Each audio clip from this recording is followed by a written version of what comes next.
Hello everyone, I am here to help you today. I know you use this video to fall asleep, so before that, like the video and subscribe to the channel. Also, where are you from and what time are you watching? Now get comfortable and relax. The hallway was a yawning void of shadows and oppressive silence, interrupted only by the faint creaks of ancient floorboards beneath worn carpeting. A single weak bulb flickered overhead, casting elongated shapes on the walls that quivered like living things. From the moment I stepped into that corridor, I felt an intruder, as though I had trespassed on a secret that the building itself did not want me to uncover. My chest tightened at the very air, heavy with neglect and old dust. Even before setting foot in my assigned room, the uneasy grip of the hotel's atmosphere sank hooks of dread into my mind and refused to let go. I had arrived late in the evening for a work trip, my itinerary too cramped to allow me the luxury of a modern hotel closer to the city center. The front desk clerk, with eyes that drifted to the floor more often than they met. My own handed me a tarnished brass key and mentioned in a low tone that I was free to explore the lounge, should I wish. He murmured some half-hearted apology about the building's antiquated facilities. His exact words barely registered because I was too caught up studying in the peeling wallpaper, its floral pattern discolored by what looked like decades of dampness. My stomach churned with a faint sense of unease. I tried to shrug off. After all, I just needed a place to sleep. My room was up 2 flights of creaking stairs. The banister felt sticky under my palm, as though 100 hands over 100 years had left their invisible residue on the wood. A mild smell clung to the air, and the only source of illumination in the corridor was a solitary light fixture flickering erratically, as if uncertain whether to remain lit or plunge everything into darkness. My door number 305 opened with a groan that resonated in the silence. Inside the room was as old-fashioned as expected. A single bed with a carved headboard, a small nightstand with a lamp that cast a feeble glow, and heavy drapes that blocked what little moonlight might have filtered through the radiator. By the wall clicked quietly, spitting out lukewarm air. I set my suitcase down and exhaled, trying to ease the tension in my shoulders as I turned to latch the door. I couldn't help noticing the nameplate on the neighboring room. It had been removed, leaving only 2 rusted screws protruding from the wood. I told myself it was just one more example of the hotel's age. Nothing more. My mind resisted any creeping thoughts about what might have happened to the original nameplate, or why nobody had bothered to replace it. The first sign that something was off came just before midnight. I was lying in bed, the comforter too thin to shield me from the building's pervasive chill. Despite my exhaustion, sleep evaded me. The silence in the corridor had a peculiar quality. It felt alive, stretching and contracting like a held breath. Then I heard footsteps, soft and hesitant, as though someone were pacing back and forth, unsure of where to go or what they intended to do. My heart thumped against my ribcage. I tried to convince myself that maybe another guest was simply restless, or perhaps the old structure was just groaning. With the wind, curiosity got the better of me. I slid out of bed, feeling the rough fibers of the carpet under my bare feet. Each step I took toward the door heightened my anxiety. My pulse roared in my ears as I opened it, expecting to confront someone in the corridor, but there was nothing, only the same weak overhead light quivering. The footsteps ceased the instant I stepped out at the far end of the hallway. I could have sworn I saw a faint movement, a shifting of shadow or a silhouette that vanished as soon as my eyes tried to focus, but that might have been my imagination. The emptiness of the corridor challenged me to prove otherwise. I closed my door softly, trying not to disturb whatever intangible presence might be lurking there. The second I turned around, I heard a slam. It came from the adjacent room, the one missing its nameplate. The sound jolted through me like an electric shock. My hands went cold, and I could hear my breathing raspy and shallow, as if my lungs were suddenly starved of oxygen. I inched closer to the wall that separated my room from the neighboring one, and felt a tremor of fear vibrate in my bones under the door. A narrow strip of yellow light flickered on and off, as if someone inside was pacing with a flashlight. The floor creaked, or maybe it was the bed frame or the radiator. Then came a sound that almost froze the blood in my veins. Something akin to muffled cries, not quite screams, but certainly more than mere whispers. I pressed my ear to the wall, my skin prickling. It was a low moaning interspersed with what sounded like hurried movements, shuffling feet, a jolt of something heavy hitting the floor, and then an abrupt hush. My heart pounded so violently that I half expected it to burst through my rib cage. I had the insane urge to knock on the door to demand to know what was happening in there, but terror rooted me in place. I hesitated for what felt like an eternity before deciding to go to the front desk. By the time I reached the lobby, my breathing had steadied somewhat, but my nerves still buzzed. The clerk looked up at me with an expression that seemed more worried than surprised. I struggled to find the right words, stammering something about the room next to mine and the noises I had heard. He responded in a cautious tone that the adjacent room had been vacant for months, explaining that no one was staying there. I felt my scalp tighten as if a cold finger was sliding across it. I tried to clarify, telling him I had heard a door slam and strange sounds. He said that he checked the records, but according to everything on file, I was alone on that floor. I returned to my room more confused than ever. My sense of reality wavered, leaving me to wonder if my overworked brain had conjured the entire episode. I tried to rationalize that old buildings can produce unsettling echoes.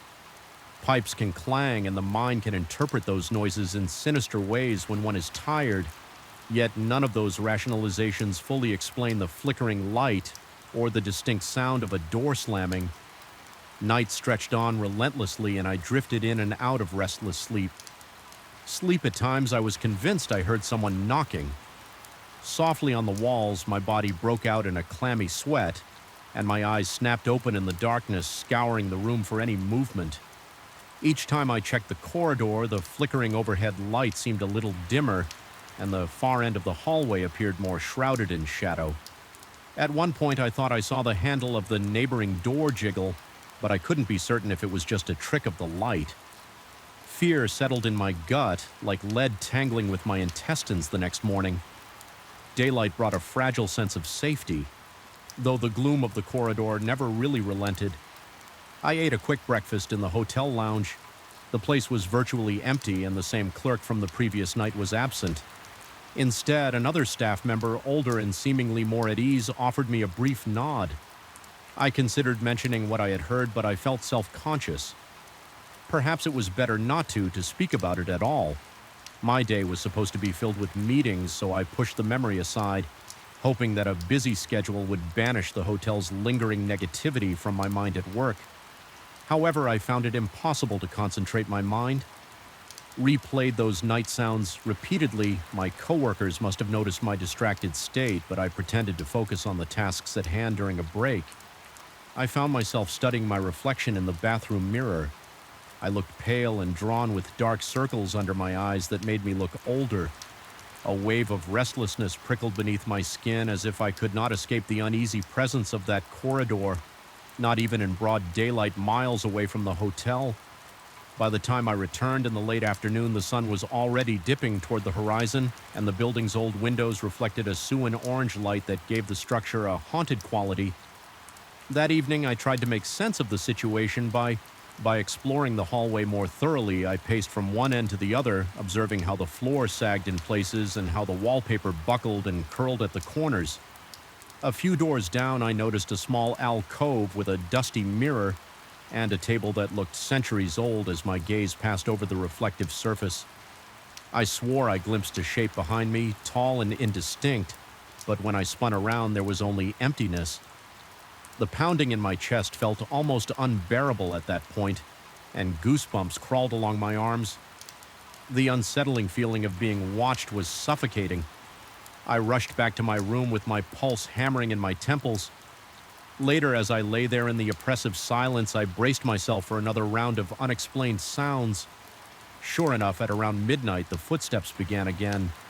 They were more insistent this time, like someone pacing in agitation. My palms went clammy and my breath caught in my throat. Then came the door slam, louder than before. I shot upright in bed.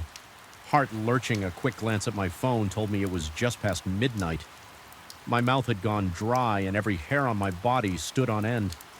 Determined not to cower in bed, I inched toward the door with every nerve on high alert. The corridor light was even dimmer now, as if the electricity itself were being siphoned. Away by some unseen force, my heart drummed so loudly that it was a miracle I could hear anything else. Yet I did hear it muted, shuffling just behind the door of the vacant room. It sounded like a struggle or a frantic search. My instinct screamed at me to get away, but curiosity urged me to step. Closer, the handle of the door next to mine rattled, and then I witnessed something that made my stomach turn to ice. The door slowly inched open, though no one stood there to push it. I caught a glimpse of the interior, bathed in a flickering, sickly light. The shapes inside were vague, broken furniture, torn curtains, a long corridor of shadows that shouldn't logically exist. Given the room size, my heart thundered, and a sensation like invisible hands clutching my chest robbed me of breath. Then, just as quietly, the door shut itself with a snap that reverberated through the hallway. In a rush of panic, I bolted to the stairs. My legs felt numb, barely able to support me as I stumbled down the desk clerk. The same subdued figure as my first night listened to my incoherent account with the blankest expression I could sense that he was uneasy. Though he tried to maintain composure, he stated again that the room in question had no guest, had not been rented for a significant period of time, and that if I was disturbed by noises, he could move me to a different floor. I sensed he was accustomed to hearing strange reports. I almost accepted his offer, but an odd determination flared within me. I felt a need to confront whatever was in that room, or else I'd remain forever haunted by the possibilities, so I declined his suggestion and thanked him. Feigning confidence I did not feel back in my own room, I resolutely locked the door and pressed my back against it. My mind swirling with worst-case scenarios, part of me questioned my sanity. Had stress and lack of sleep driven me to imagine it all? Could old Pipe's cunning, reflections, and the building's general disrepair here have conspired to trick me? But no, the memory of that door opening on its own would not be so easily dismissed. The raw terror I felt was too visceral to be a mere figment of imagination. I decided to perform a small test. I wedged a chair under my doorknob to ensure no one or no thing could enter. Then I turned off the lights and pressed my ear to the shared wall. What I heard was faint but undeniable. Whispering a laugh language or an intonation I couldn't decipher, my heart pounded so hard my chest actually ached. There came a low scraping noise as though furniture were being dragged across the floor in that other room. With each scrape, my entire body tensed. A single bead of sweat trickled down my forehead, and my breath came in ragged pulls. The terror built to a crescendo inside me, a suffocating tide of dread.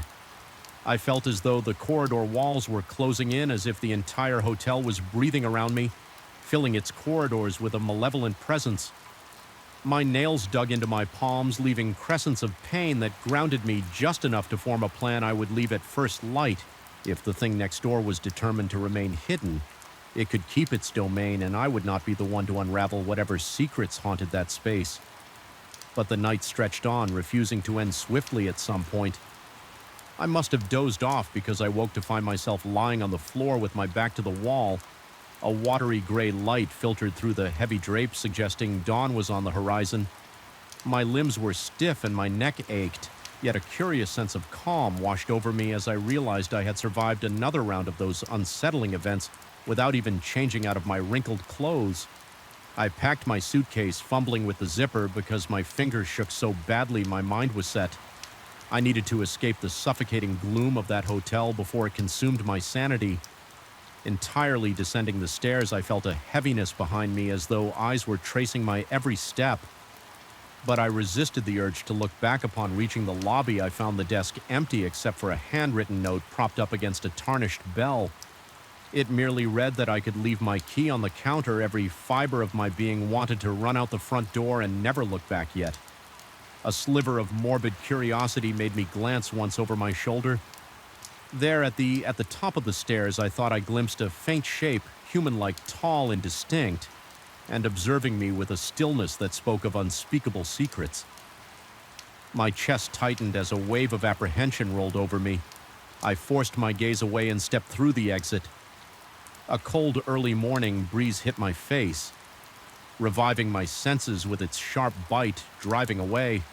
I couldn't shake the sensation that the entire place was some kind of living entity, that the vac room was a wound in its side, festering with something ancient and malevolent. Though I never gleaned its full nature or purpose, I have no desire to return and satisfy that curiosity. Even now, back in the comfort of my own home, I sometimes wake in the dead of night, convinced I hear hesitant footsteps pacing just outside my bedroom door. The memory forces my heart to hammer in my chest until I remind myself that I'm safe.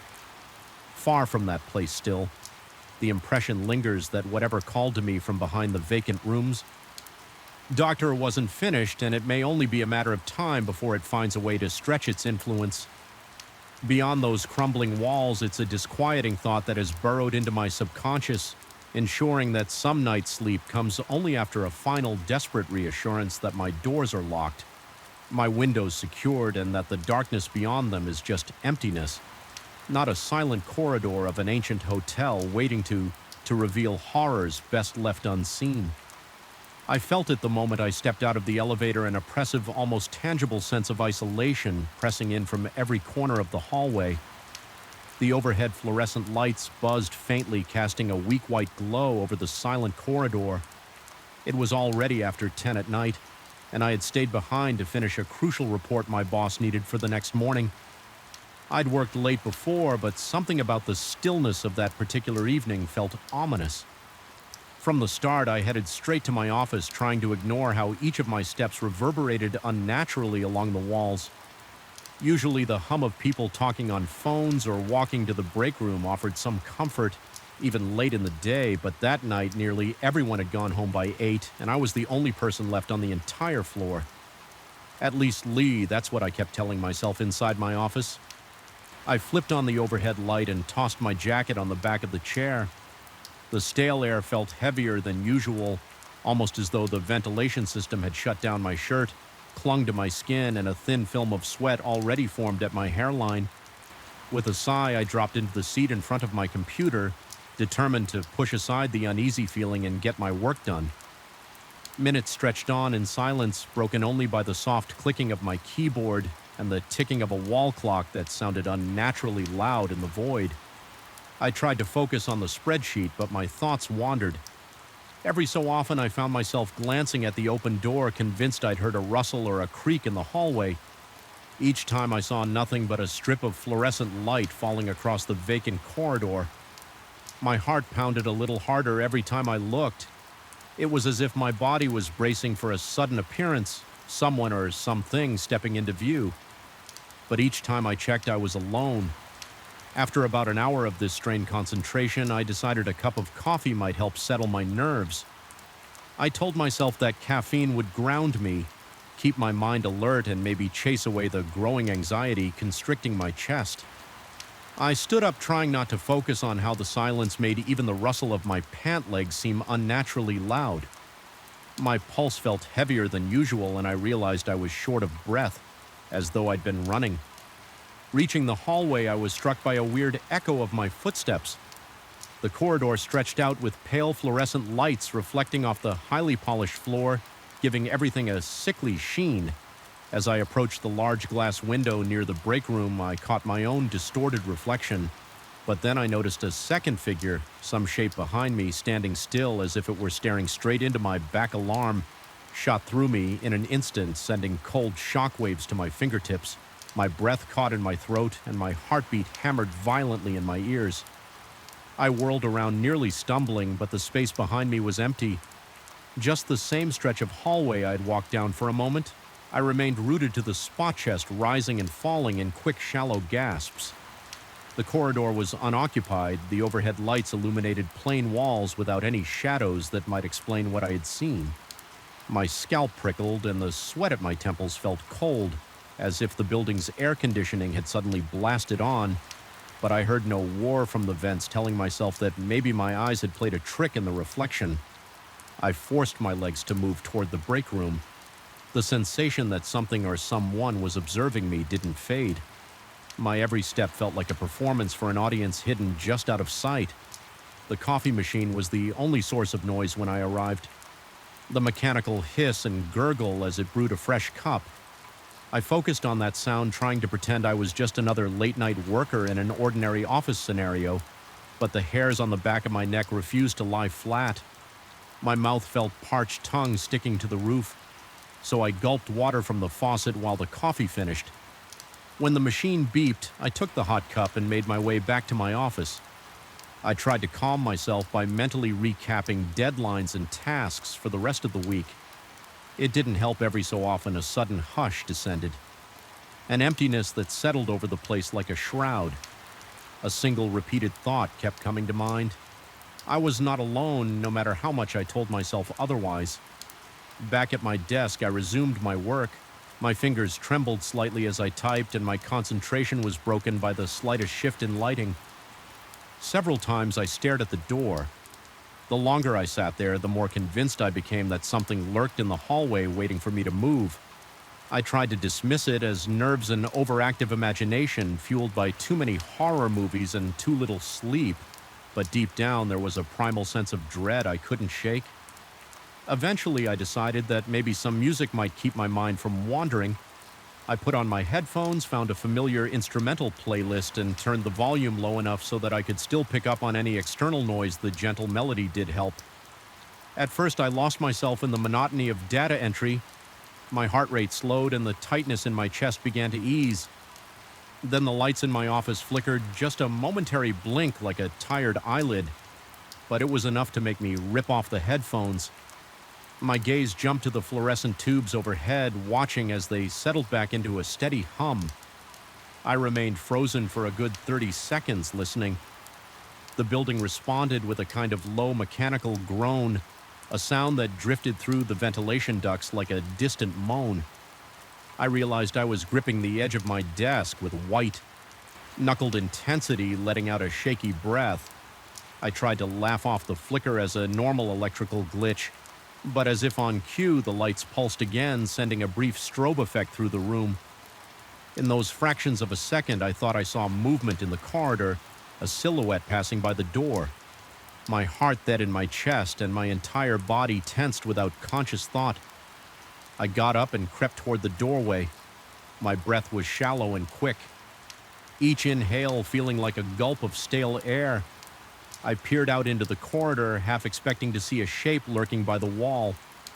There was nothing. The quiet felt denser than ever, pressing in on me.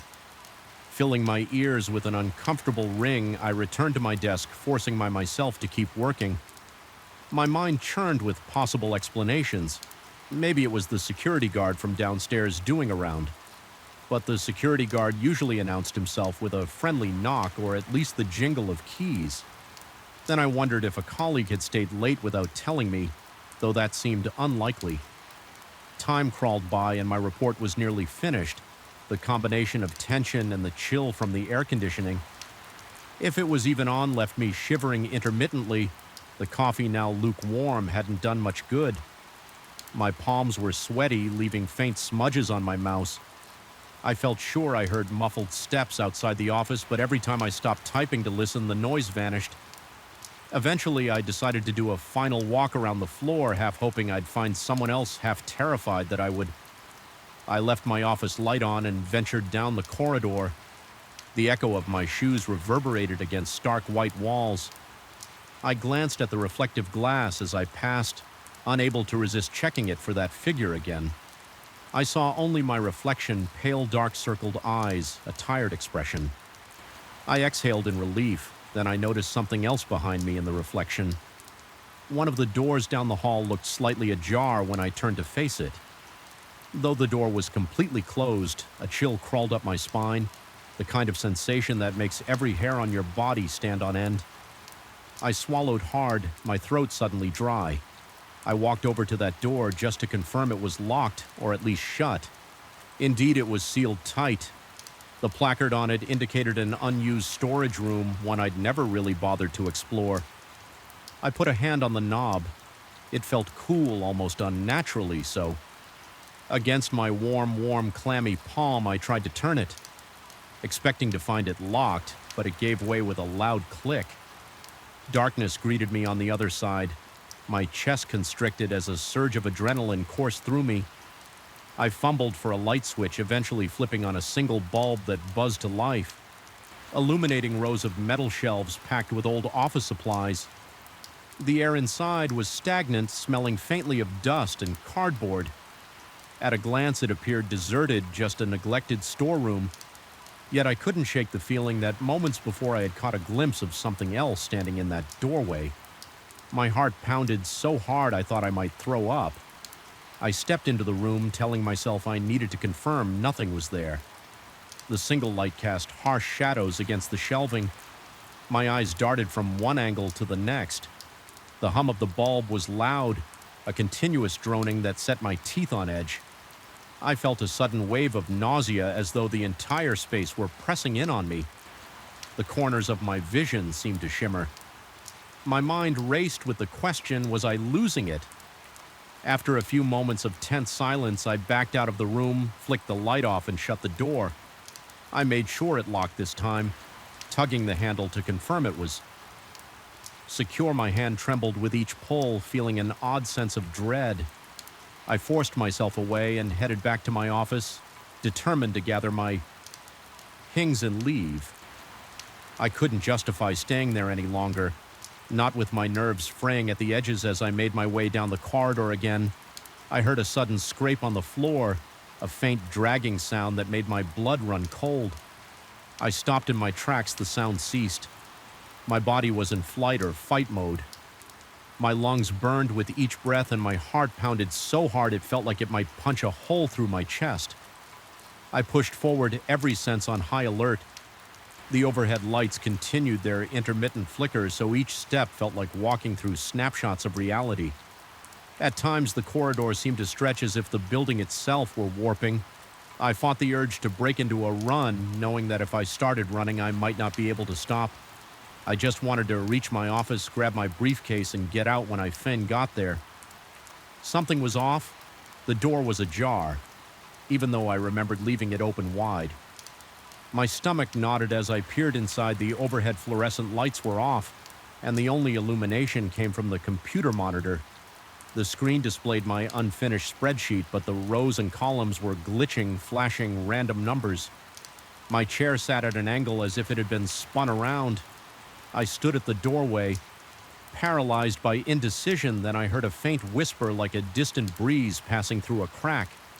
It could have been the ventilation, except it carried the unmistakable cadence of a voice. The blood drained from my face, and I felt rivulets of sweat roll down my temples. My eyes darted around the dim office, searching for an explanation. My breathing was loud in my own ears, ragged and shallow. For a moment, I questioned whether I was physically safe. Was it a stranger who had wandered in, or something I couldn't understand?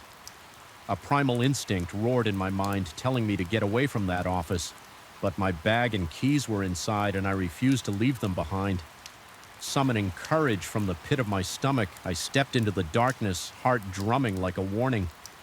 My hand groped along the wall until I found the light switch. I pressed it, and the fluorescent lamp above clicked and flickered to life. The room looked as it always did, except for my computer screen, which still glitched with random symbols. Then in the reflection of the monitor, I saw the silhouette again, standing directly behind me. The color drained from my vision. My lungs seized. I whipped around, a strangled gasp escaping my lips. Nothing was there. I backed up against my desk, knocking some papers to the floor. The tension in my muscles was so severe I thought I might collapse under the weight of it. With trembling hands, I forced myself to shut down. The computer grabbed my bag and stumbled into the hallway. The corridor lights flickered in that same erratic pulse, as though they were timed to the pounding of my heart. I made a beeline for the elevator, not daring to look into the reflective windows or the dark corners of the hallway at the elevator doors. I slammed the call button repeatedly. The wait felt interminable. Each second stretched on as I struggled to keep my composure. I thought I heard footsteps behind me again, but I refused to turn around. Every instinct telling me that if I looked, I'd see something I didn't want to see. When the elevator finally arrived with a sterile ding, I nearly leapt inside and jabbed the button for the lobby. The doors slid shut, sealing me in a small fluorescent lit box that felt almost as claustrophobic as the corridor. The overhead light was harsh. making the sweat on my face glisten. I stared at the digital floor numbers descending, counting them down in my head like a survival mantra. On the 5th floor, the elevator abruptly lurched as though it might stall. My breath caught in my throat, panic swarming in my mind. I prayed it wouldn't trap me between floors. A chill ran through my body as the elevator groaned and resumed its descent. I exhaled shakily by the time the doors opened onto the lobby. My legs felt weak and my shirt was damp with sweat.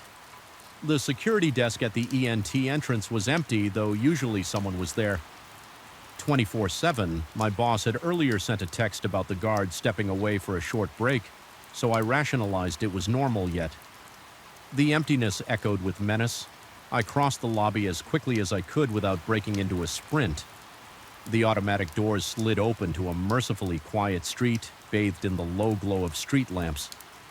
Outside, the cold night air slapped me in the face, and I gulped it down. Trying to calm the tremors in my body, I hurried to my car, fumbling with my keys.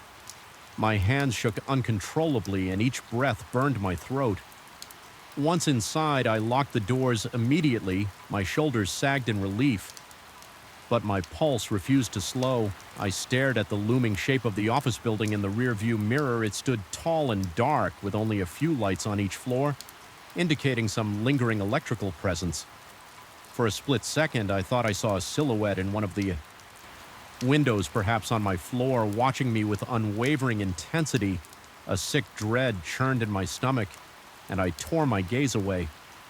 Starting the engine as I drove home, my mind churned with questions and fears, replaying every flicker of movement, every suspicious sound.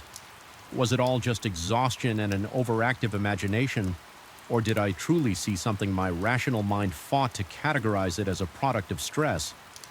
But the primal terror that had overtaken me refused to yield. All I knew was that the building, once mundane, now felt haunted by an oppressive force that defied logic.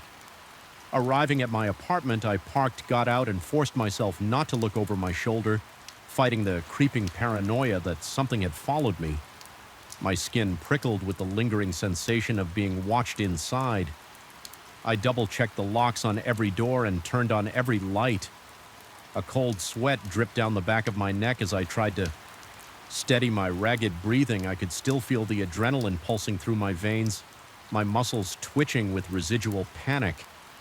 I tried to distract myself by flipping on the TV, but the chatter from the screen only reminded me of how alone I felt. My reflection stared back at me from the dark window behind the couch, and for a split second I imagined seeing that silhouette again, hovering close. My chest tightened until I forced myself to blink, reminding myself I was safely at home. Yet no matter how much I reasoned that it was all in my head, the fear lingered, an aftertaste of dread that refused to go away. Even as I settled into bed hours later, every creak of the apartment building set my pulse racing. I kept the light on in the hallway, unable to face complete darkness that night. Sleep came only in fits, broken by nightmares of silent corridors and reflexions that moved independently. Since then, I've questioned my own sanity more than once. I've tried to reassure myself that the late hour, the flickering lights, and the silent hallways concocted the perfect brew of psychological terror, but whenever the memory surfaces, my heartbeat quickens and a cold, nauseating wave of fear grips me. Part of me knows there was something in that office building that night, some presence I can't identify or rationalize away, and even though I escaped, the memory of it clings to me, whispering in the back of my mind that the boundary between what's real and what's imagined isn't nearly as solid as I once believed. I still work at the same company, though I've made it a point never to stay past 7 whenever I find myself near that reflective window after dusk. I can't help but avert my eyes, terrified of what I might see behind me. And some nights when I'm alone at my desk, I swear, I feel a prickling gaze boring into the back of my neck. A voice in my mind begs me to turn around, but I refuse. Gripped by the certainty that if I look, that figure will be waiting silent and motionless, just as it was in the reflection, daring me to confront a terror that defies any explanation I can bear to live with. I arrived at the old cabin just before dusk on a Monday, and the sky was already painted in eerie shades of purple and gray. The wind led through the towering pines surrounding the property, creating an unsettling chorus that never seemed to stop. Even stepping out of my car felt strangely oppressive, as though the night itself watched me. Something about that expanse of silent trees and the single flickering porch light made me question my decision to seek solitude.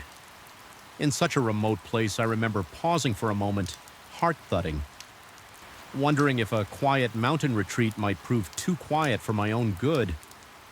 I came to the mountain seeking peace.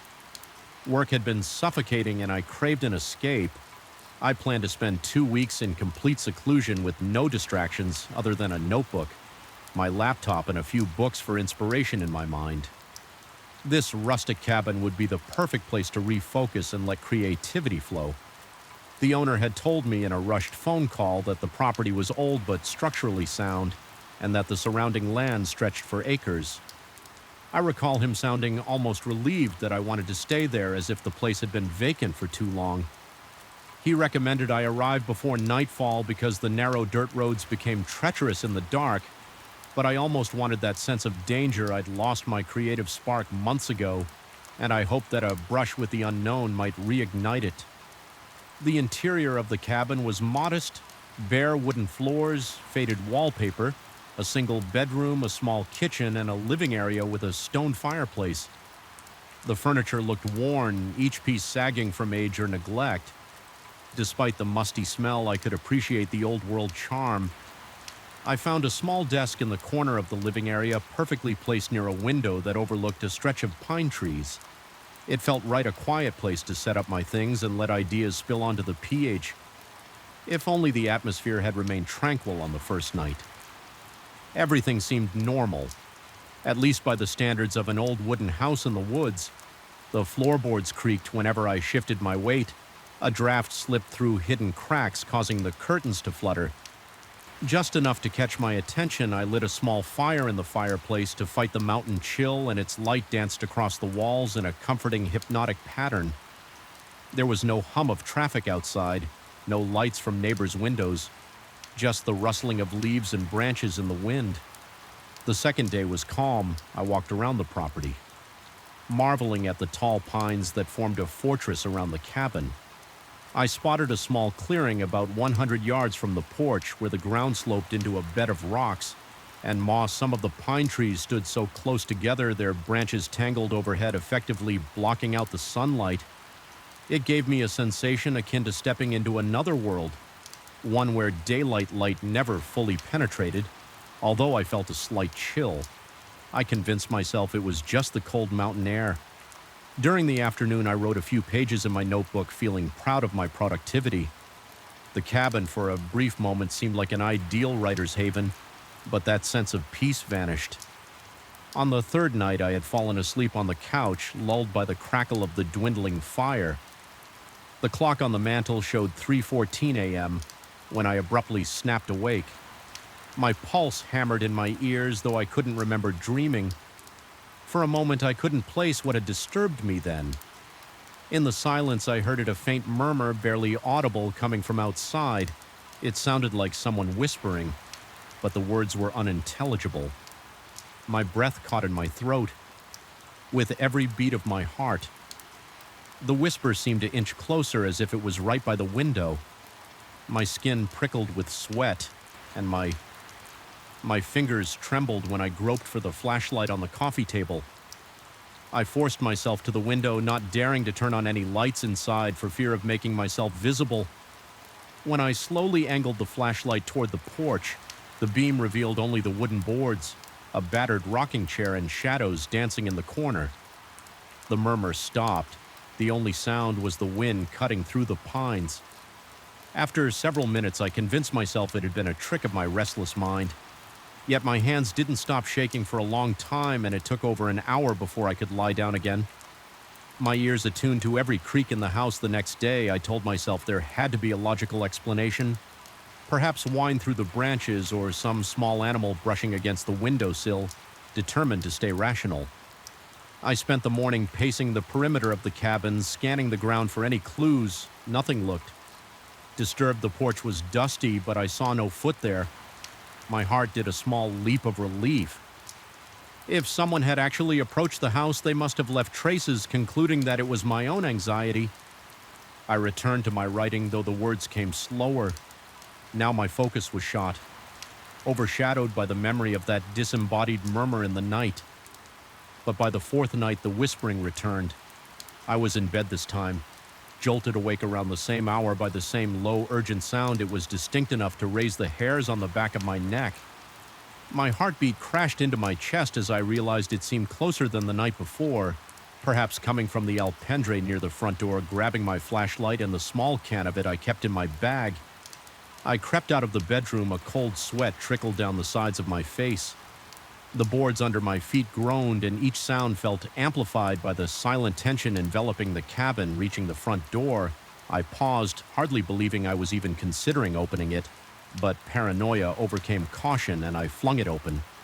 Shining the flashlight wildly around the porch, the chairs were swaying, squeaking as the wind nudged them. No footprints in the dust, at least none that were clear. The night air felt colder than it should have, and my breath came in ragged puffs.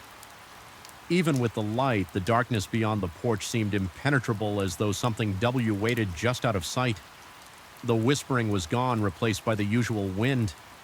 I tried to stay out there a few minutes, straining my ears to catch any further hint of that voice, but the silence was absolute. It left me feeling exposed, like I was under a microscope. I slammed the door and locked it.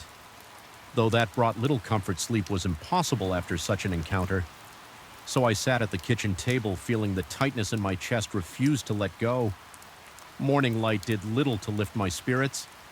The realization that this was now a pattern, that some presence was whispering outside my cabin, made it impossible for me to shrug it off as a one-time hallucination.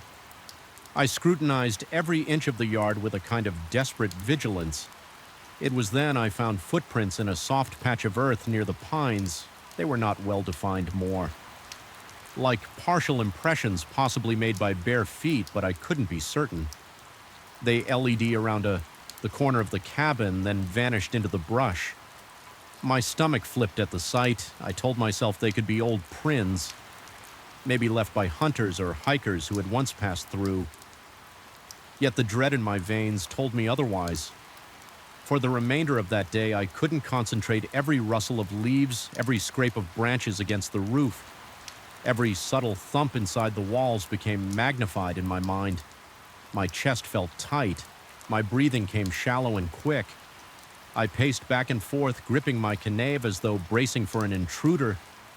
The vast emptiness outside wasn't calming anymore. It was suffocating.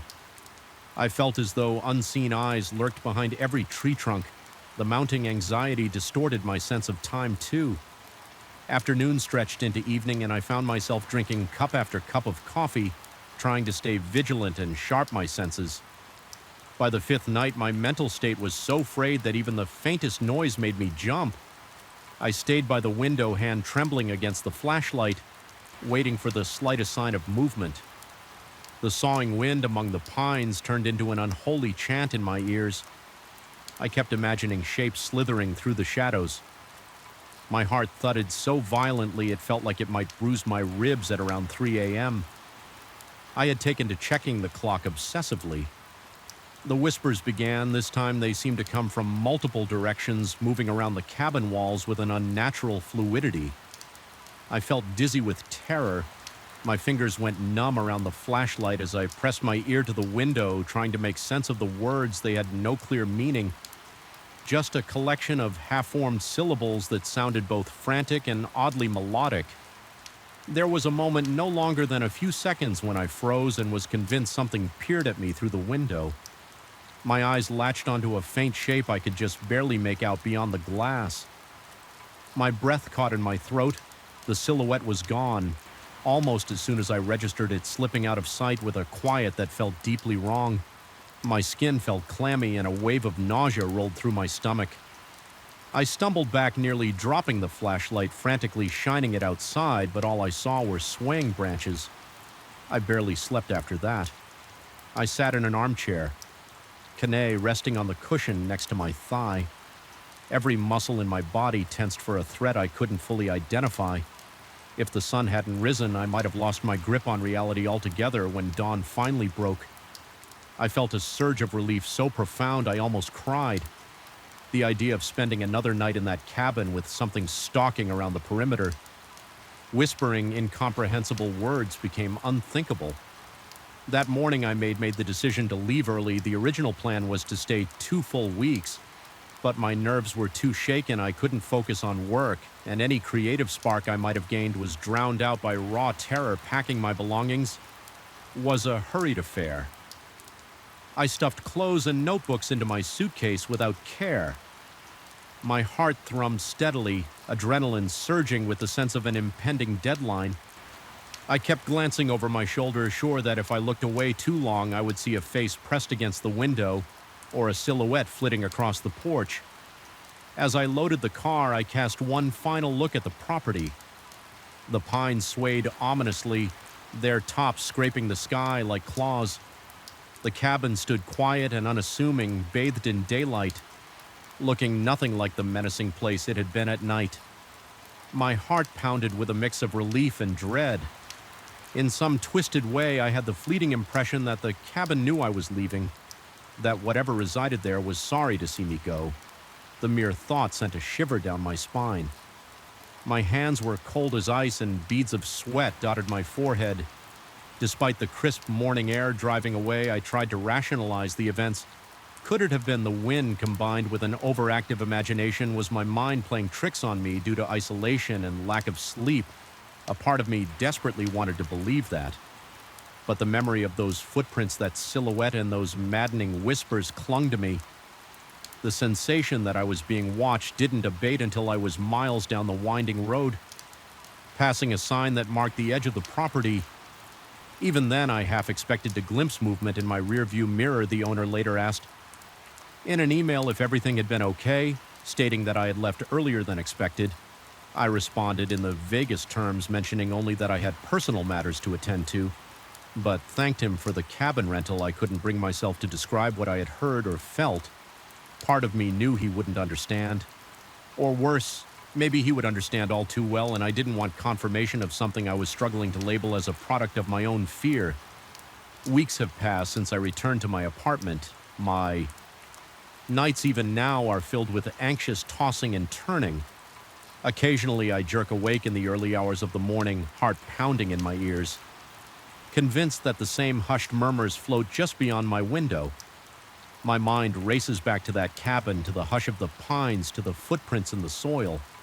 I keep my Canavet on the nightstand, a foolish precaution in a city apartment, but it's the only thing that grants me a small sense of control. I've replayed those nights over and over, dissecting each detail, trying to find a logical thread that might explain it all. I continually come up short. The only conclusion I've drawn is that sometimes we invite ourselves into places that reject our presence, places that hold echoes of stories older and darker than any we could conjure. My rational side still attempts to dismiss it as the wind, the isolation, the psychological effects of being alone in an unfamiliar place, but late at night, when my mind drifts to that half-lit porch and the impossible silent chanting just outside the walls, I remember how real it felt, how I could practically feel the breath of that whisper against the glass, and I can't rid myself of the notion that those woods in that cabin are not as empty as they appear. Something followed me in the darkness, circled around the property, whispered at the threshold of my door. Even now, I sometimes press my ear against my own apartment window, listening for the faintest sign of that voice. I tell myself I'm safe, that whatever clung to that mountainside is tied to that specific ground, that it can't reach me here. Yet there's a drawing dread, an ever-present echo in my mind that won't be silenced. I suspect that if anyone else ever sets foot in that old cabin, they too will hear those night murmur weaving in and out of the pine branches. They might brush it off as a trick of the wind at first, as I did until the inevitability of the situation sinks in. No matter how far I try to distance myself, I'm haunted by the knowledge that certain places carry their own sort of life, a life that can brush against yours in profound, unsettling ways. I managed to leave before anything worse could happen, but I wonder if part of me remained behind, trapped in those endless whispering nights. Sometimes it feels as though I'm still in that musty living room, flashlight in one hand, canophed in the other, holding my breath and waiting for the next murmur to drift through the darkness. And that is a feeling that may never truly go away. In darkness swallowed my new home from the moment I first stepped inside. The thick, stagnant air seemed almost alive, settling heavily on my shoulders as I flicked the light switch in the foyer. A single bulb sputtered to life overhead, casting a weak, quivering glow across walls stained with years of neglect. Right away, a prickle crawled up my spine as if someone hovered just beyond my field of vision. Yet this old house was the best I could afford, so I told myself that I was just being paranoid. I remember letting out a long breath as I locked the door behind me, uncertain whether I felt secure or as though I just sealed myself in with something unnamed and waiting. I moved here primarily for the low cost and for its convenient proximity to the city center. The house, a once stately Victorian with a tall, sagging roof and peeling paint, sat on a quiet street, within walking distance of shops, restaurants, and my workplace on paper. It was ideal. Cheap, accessible, large enough for me to have an office on the ground floor, but the instant I walked in, I sensed that the interior was wounded by time and secrets. The floorboards in the hallway creaked under my weight, releasing puffs of dust as though exhaling the memories of previous tenants. Despite my unease, I forced myself to consider practicalities. Minimal commute, more space, and a price so low it almost felt like theft. Unpacking my few belongings kept me distracted during the first 2 days. I was determined to make this place feel like home, so I scrubbed the surfaces, removed battered curtains that are of mothballs, and opened the windows to let in fresh air. Each room had its own peculiar odor, an earthy mix of mildew and stale perfume that no amount of cleaning seemed to erase. The house responded to my presence with deep groans at night, as if the wood and stone were shifting in protest. I tried not to dwell on those noises, rationalizing them as normal in any old structure. Then came the third night. I had fallen asleep around 10 o'clock, exhausted from rearranging furniture and dealing with a leaky faucet in the upstairs bathroom. Sometime after midnight, I was ripped from a dreamless slumber by the sound of a door slamming shut. Downstairs, my heart fluttered in my chest, jarring me awake so abruptly that at my head spun. It wasn't a subtle noise. It resonated through the entire house, echoing up the staircase and rattling the frames on the walls. I thought perhaps I'd left a window open somewhere and a gust of wind had caught. A door, that's what I told myself as I got out of bed, ignoring the cold sweat that dotted my forehead as I slipped into my slippers. The silence thickened. There was no sign of wind, no whisper of an open window. The house was as still as a tomb. My mouth went dry and I had to force down a lump in my throat carefully. I opened my bedroom door, pausing when I noticed the hallways. Darkness seemed even denser than before. Every hair on my arm stood on end. The old boards groaned beneath my feet, each step echoing like a lament. Reaching the top of the stairs, I flicked the switch on the wall and a single overhead bulb cast a sickly glow, revealing the narrow staircase leading down the wood looked damp, the steps worn, smooth by decades of foot traffic. Descending slowly, I heard no further noises, but the tension in the air made it hard to breathe. The living room to my left stood still and gray in the gloom. I glanced toward the front door. Still locked, the small window by the entry did not reveal any movement outside. I took a shaky breath, walking through the dining area and the kitchen at the back. Every door, including the one leading to the backyard, was locked from the inside with no sign of forced ENT entry. My heart pounded harder. Logic told me there was no one else inside. Yet I felt a presence so tangible I nearly stumbled. A quick look at my watch showed it was just after 2 in the morning. I decided to head back upstairs forcibly, calming my thoughts by telling myself I'd been dreaming, or maybe a window had slammed shut and latched itself. But as I returned to the base of the stairs, I froze. The door to my room, where I had just come from, stood firmly shut. I knew I had left it open. My pulse thundered in my ears as I reached for the banister. That door had been ajar. I was certain the hair on the back of my neck stood stiff, and I felt a trickle of sweat roll down my temple. Moving quietly, I crept up each step with each footfall. The sense of being watched intensified. My fingers trembled as I touched the doorknob to my room. The metal felt strangely warm, as though someone had just grasped it from the other side. I attempted to steady my breathing as I stood there. The knob jerked subtly in my hand, twisting under my palm, no push accompanied. The twist just that terrifying rotation as if invisible fingers were testing it. My throat went tight, and for a few seconds I couldn't do anything but watch the metal spin in place. Moving as though guided by an unseen hand, I whispered to myself that I had to stay calm, that maybe the old mechanics of the door were sticking. But even as I tried to rationalize it, I felt my chest constricting my lungs, desperate for a proper breath. My heart hammered so forcefully that each beat felt like a strike against my ribs. Finally, I mustered the nerve to push the door open. The room beyond was empty, illuminated by a single lamp I had left on the window was shut. The curtain still, and not a single shadow flickered. Shaking, I closed the door behind me, turning the lock before pressing my back against the wood. I listened intently for several minutes, hearing only the unsteady rhythm of my own breathing. Then gradually exhaustion and a creeping sense of normalcy lulled me into an uneasy sleep the next morning. The events of the night seemed hazy, like a nightmare that lingered at the edge of consciousness. I went about my day intentionally avoiding the darkest corners of the house. My routine was ordinary. I brewed coffee, checked work emails, and showered in the daylight. Everything looked merely old and in need of renovation, not necessarily haunted or dangerous, yet a persistent anxiety gwed me, making even mundane tasks feel loaded with dread.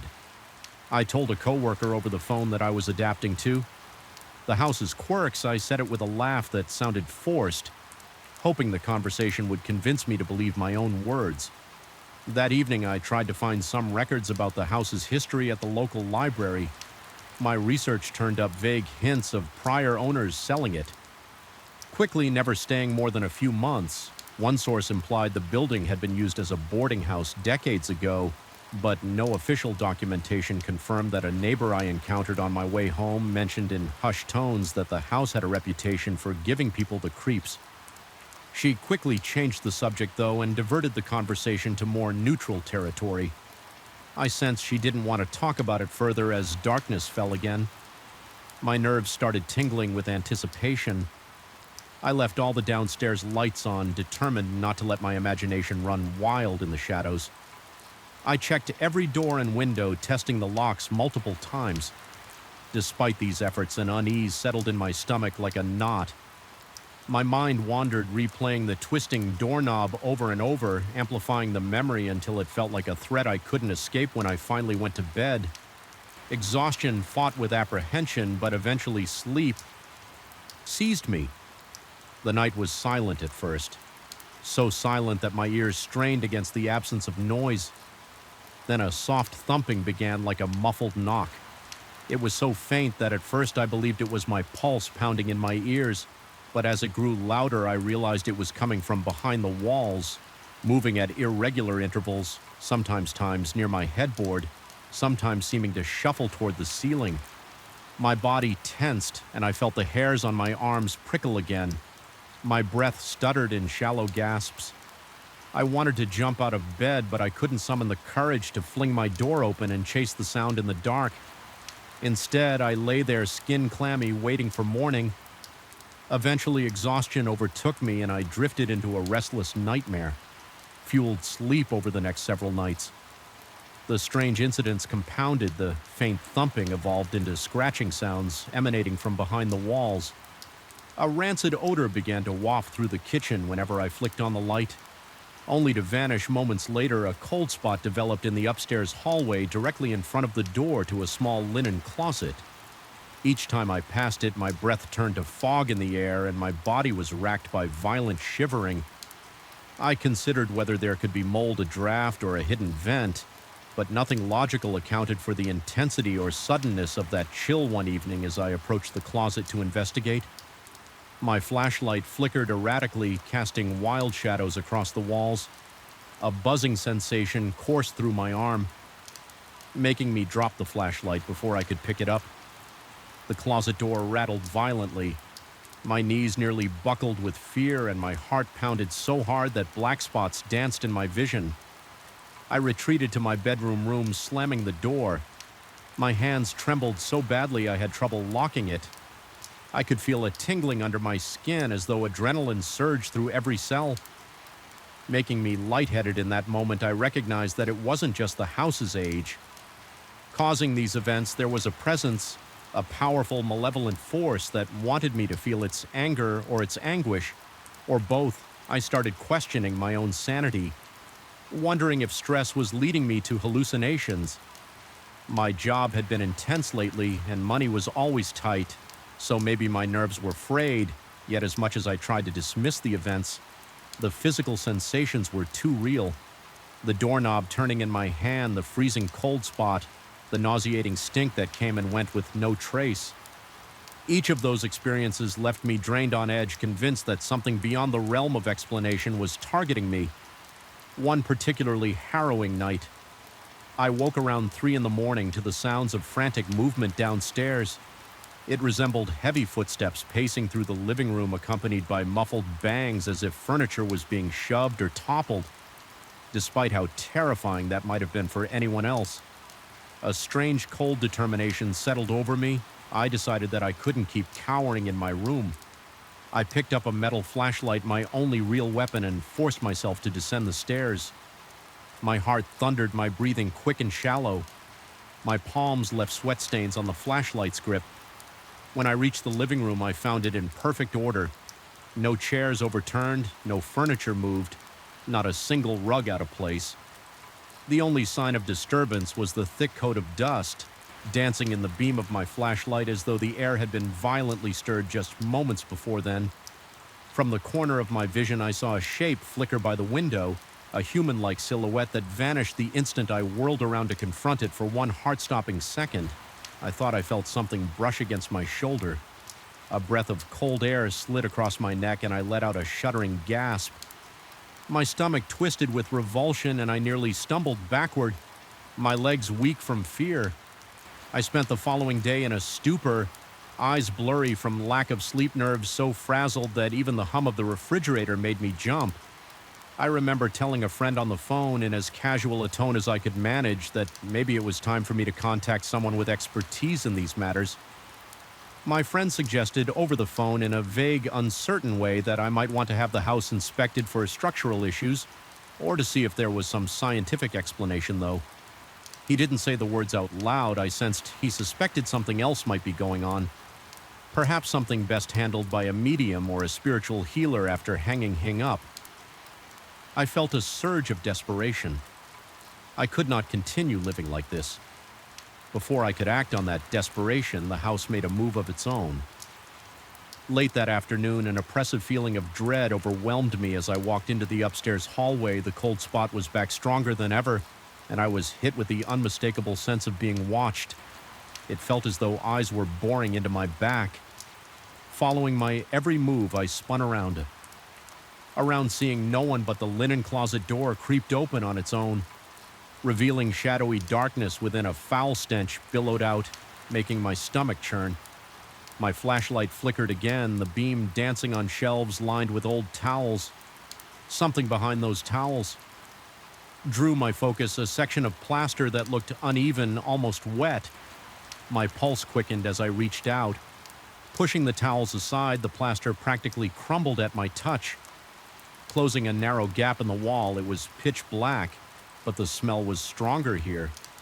Decay mingled with something sour. I shone the flashlight, and the beam landed on a small recess where something glinted. Steeling myself, I reached in and pulled out a dusty metal box. The lid was slightly ajar. Inside were yellowed photographs, letters, and bits of tarnished jewelry. The letters were written in a neat hand, detailing repeated experience. S in the house footsteps, whispers at night, doors slamming. It was as though I was reading my own account, but from someone who had lived here decades before me. A wave of nausea hit me. My vision blurred momentarily, and my heartbeat accelerated so violently I thought I might faint. The letters ended abruptly, with the writer explaining they were leaving the house for good. No mention of what they believed was tormenting them. Only that they couldn't bear it any longer. Their parting note read in scrolled handwriting that if anyone found this box, they should do the same. My chest felt tight, and I forced myself to breathe slowly to avoid spiraling into a panic attack. I realized then that I wasn't just reading a relic of the past, I was confronting my own terrifying present. A wave of dread poured through me, cold as ice water. The words felt like a direct warning from someone who had endured what I was enduring. The walls seemed to close in, and every sound in the house magnified the drip of the faucet, the hum of the electricity, the frantic pounding of my heart, clutching the box. I made a decision I would not let this presence consume me with fear. It was time to go. I gathered the items that mattered most. My wallet phone, a change of clothes. The rational part of my mind told me to grab more, but I didn't dare stay a minute longer than necessary. My lungs felt like they were on fire. From panting in short, sharp bursts with trembling hands, I walked down the stairs half expecting the door to the outside to slam shut or lock itself, but it didn't. There was only a quiet sense of anticipation in the air, as if the entity within the walls was watching to see if I would run or stand my ground. When I reached the front door, I felt a final rush of cold behind me, a presence so close it sent goosebumps rippling across my skin for the briefest moment. I sensed something looming over my shoulder, an unseen shape that radiated malice and desperation. My heart thudded painfully, and I gripped the doorknob, flinging the door open with more force than necessary. It crashed against the wall, letting a flood of cool night air wash over me like a cleansing wave. I stepped outside and turned to face the interior. In the glow from the streetlight, the foyer looked innocently old, just a worn entryway in a house that needed care. Yet I knew what lay beyond that veneer. There was a malevolence in those walls that no amount of renovation could erase. Even standing on the threshold, my skin prickled, and the small hairs at the back of my neck stood on end. It felt like the house itself was breathing slowly, a living, pulsing entity resentful of my departure. I left that night, not bothering to lock the door behind me. My pulse gradually slowed as I walked down the sidewalk, getting farther from the porch. I could feel the weight lifting off my shoulders with each step. Yet even now, I can't completely shake the oppressive sensation that clung to me during those final moments. Sometimes I catch myself checking over my shoulder in my new place, scanning for flickers of movement in the corners or listening for that telltale scratching. Behind the walls, a part of me fears that if I stop being vigilant, whatever lurked in that house will find me again, or that I might discover one day it never really let me go. I may have escaped physically unscathed, but my psyche bears the scars of what I experienced in that old Victorian, the claustrophobic darkness, the twisting doorknob in the middle of the night, and the silent, suffocating presence. Behind the walls remain lodged in my memory. I still can't explain what happened in that place, whether it was some restless spirit or just my overwrought mind. All I know is that when the house decided to make itself known, it did so in ways that defied rational thought and left me terrified to the core. Even now, recalling those nights makes my chest tighten. Fear rattles in my bones like an echo of the house's incessant, haunting groans. Though I walked away, part of me stayed behind in that musty hallway where the air was perpetually stale and shadows moved of their own accord. I sometimes wake in a cold sweat, convinced I hear a door slamming somewhere far below my bedroom, followed by the slow, deliberate turn of a doorknob. And in those moments, I wonder if I'll ever truly be free from the memory of that place, or if it will forever remain a shadow at the corner of my vision, waiting for the day I let my guard down just enough to let it back in.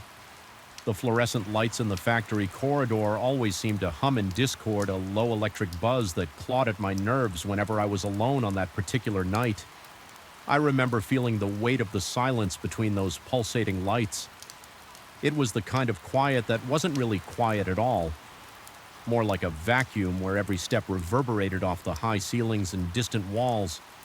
I had grown used to working nights, used to the echo of my own footsteps, used to checking corners, just to be sure I wasn't imagining things lurking in the shadows, but that night felt different from the start.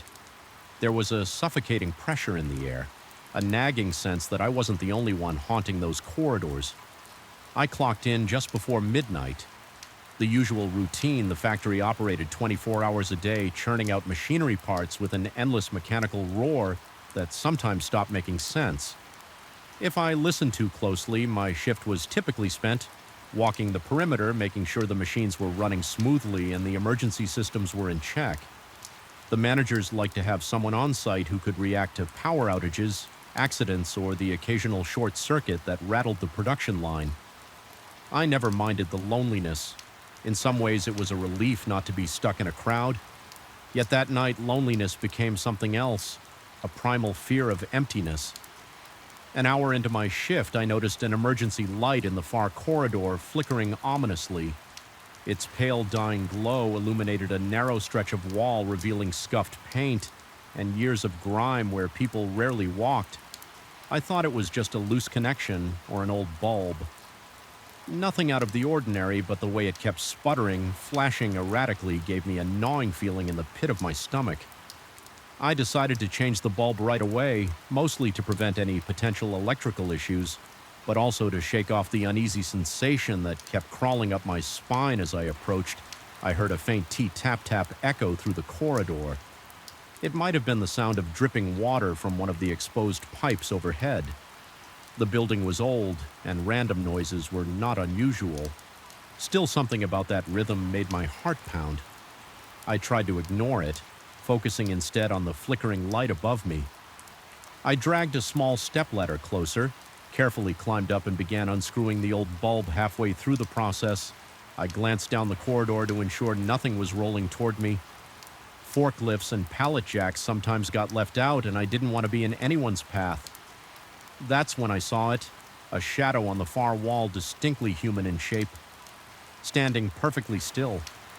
I froze at first. I assumed it had to be my own silhouette cast by the sporadic light, but the angle was all wrong.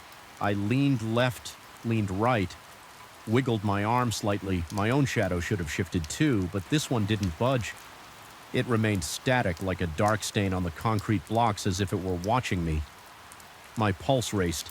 My fingers felt clammy against the ladder rungs, and I had to steady my breathing. I tried to rationalize maybe there was another light source behind me or some trick of perspective. I glanced around for anything that could project such a shape, but there was nothing except the occasional overhead lamp and the flickering emergency bulb as I resumed unscrewing the old light.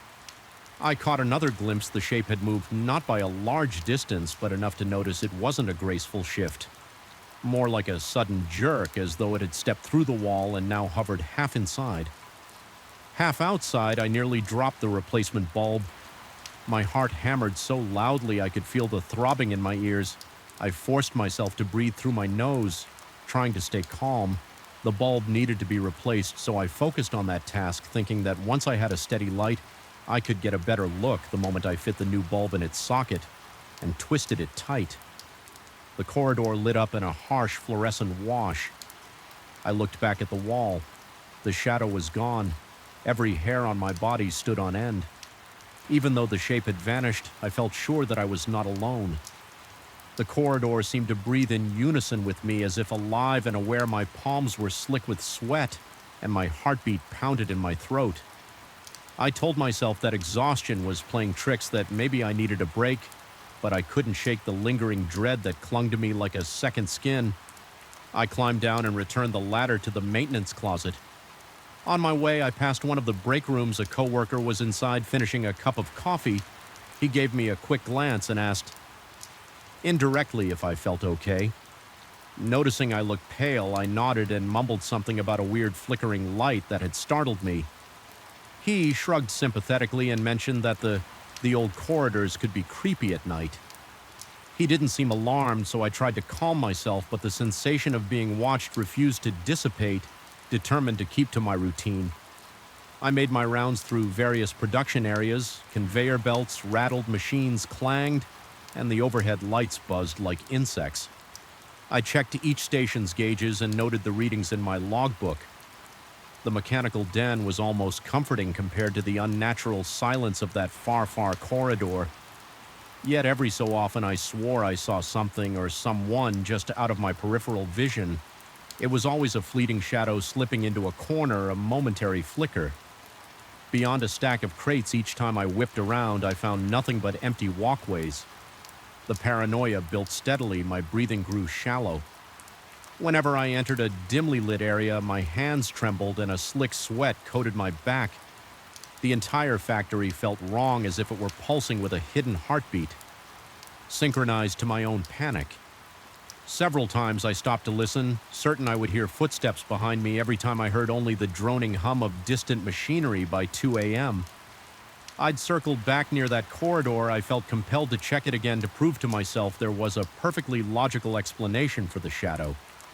The new emergency light shone brightly over the spot, making the hallway almost too bright. In that single patch, everywhere else was cast in gloom.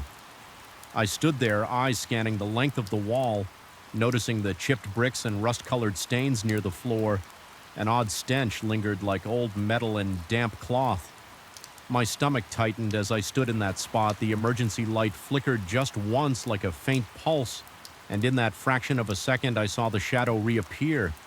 It wasn't on the wall this time. It seemed to be standing a few feet away. Not attached to any physical form, I could see it hovered there, a silhouette with indistinct edges darker than the surrounding gloom. I could swear it faced me, though it had no discernible features. A paralytic wave of fear rippled through me, and my muscles tensed so hard I almost couldn't move. My heart hammered in my chest, each beat louder than the one before. I felt my breath catch, and a cold sweat broke out on my forehead for a moment. I considered running, just sprinting away from that thing, but a strange fascination rooted me to the spot.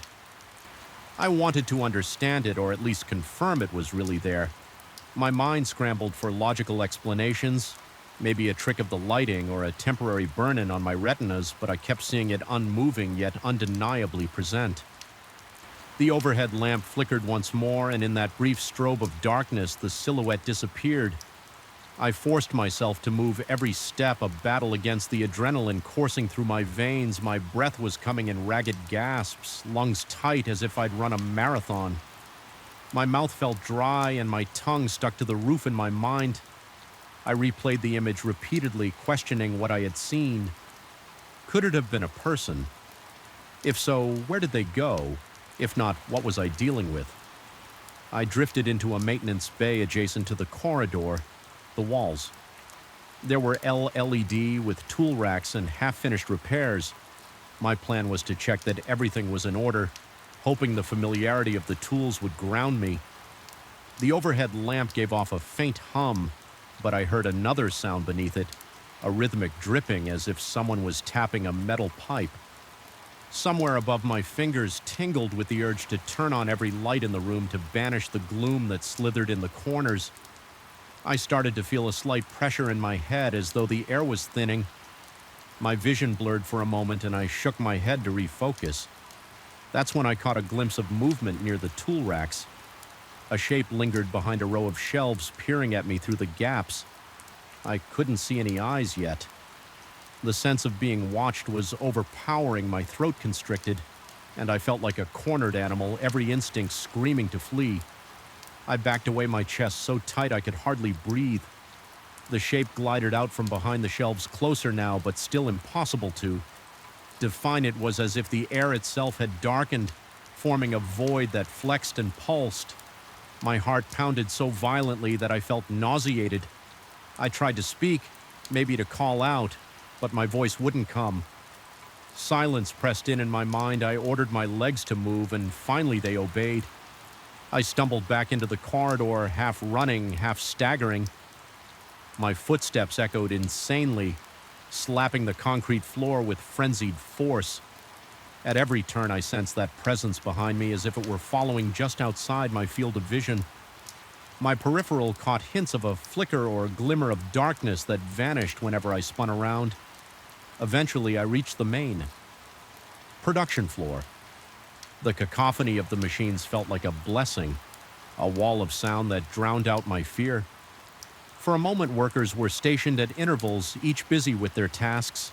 They paid little attention to me as I approached, though. A few seemed concerned by my distraught expression. One of them asked indirectly if I needed to sit down. I nodded. Deciding it would be best to take a short break, I found a secluded corner behind stacked pallets, trying to steady my breathing. My clothes clung to my damp skin, and my hands shook uncontrollably.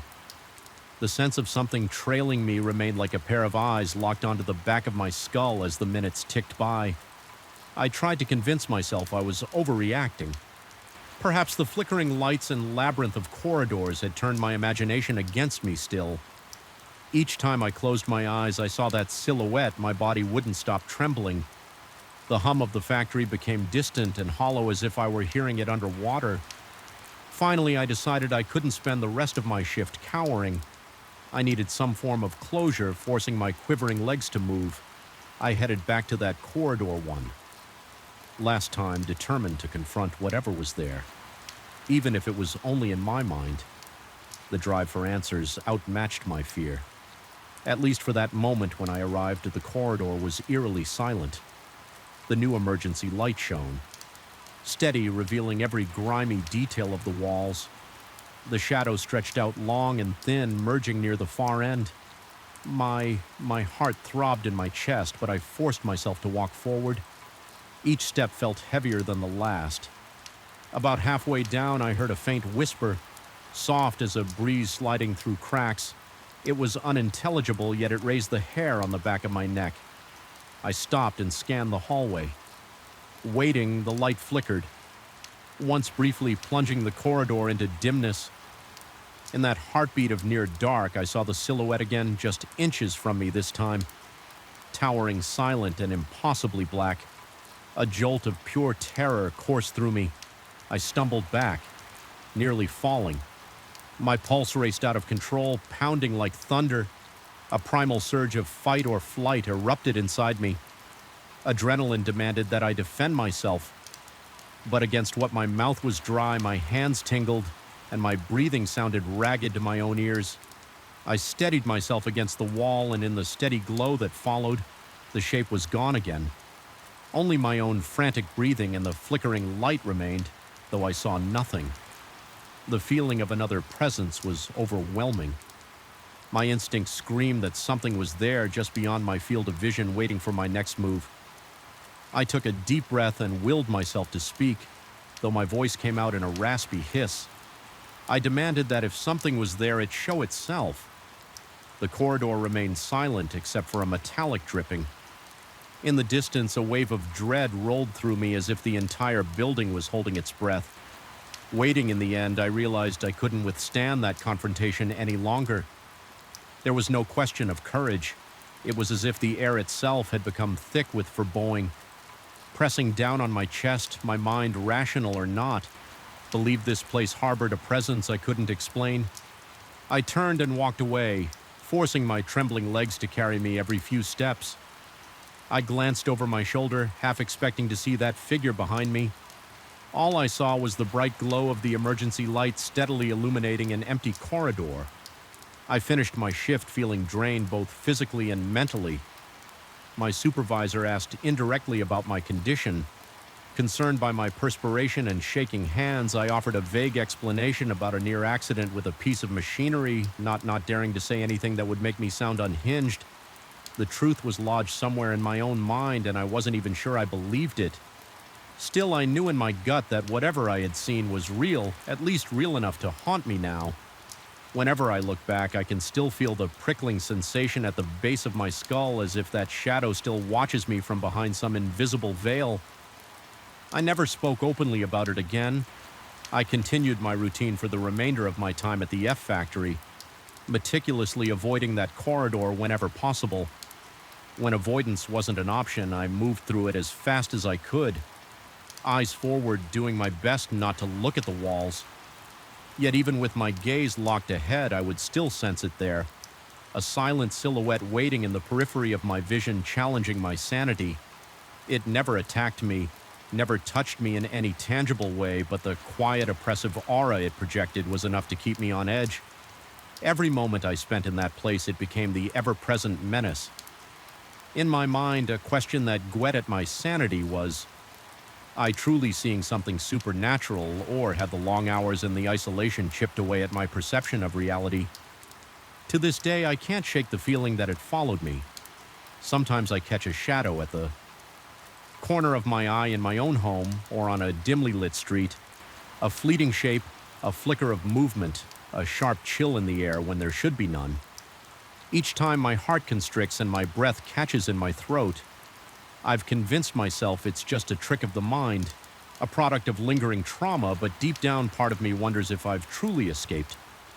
That lingering doubt is the real horror. It's the knowledge that fear doesn't need to manifest physically to be real. It can be enough for it to exist within you. Forever, cold OED in your psyche, reminding you of that shadow in the corridor, static, silent, and all too aware. And if it truly was something beyond my understanding, maybe it still waits in that factory, hidden between the flickering lights and the humming machines, ready to appear when someone else feels just a little too isolated, a little too afraid, a little too alone in the night dire.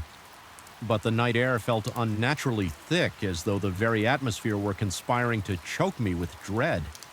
Even the faint glow of the moon shining high above the preserved woodland near my condominium seemed pale and sickly, more a feeble lamp than any source of comfort. Something about that stretch of trees always gave me pause, but lately I'd found myself returning home far later than usual. My shift at work running into long hours, and each time I approached the parking lot that bordered the woods, I sensed I wasn't alone. The jagged silhouette of trees loomed over me like silent sentinels, as though they stood guard against a secret I was never meant to uncover. My name is Victor. I'm an ordinary man who moved to this condo for a bit of peace and quiet. Initially, I was thrilled that my building backed onto a segment of untouched forest. There was something romantic, almost comforting in the idea of nature being just a few steps away. But recently that comfort had twisted into a source of persistent unease. It started innocuously. I would park my car late at night, stepping out into the crisp evening air and think, I saw movement between the trees, just a flicker like a shadow that darted out of sight. At first I dismissed it as a trick of the eyes or the wind stirring the underbrush, but it didn't stop. There were nights when I swore I caught a glimpse of a figure leaning around a trunk, almost like someone was peering out, then ducking back in.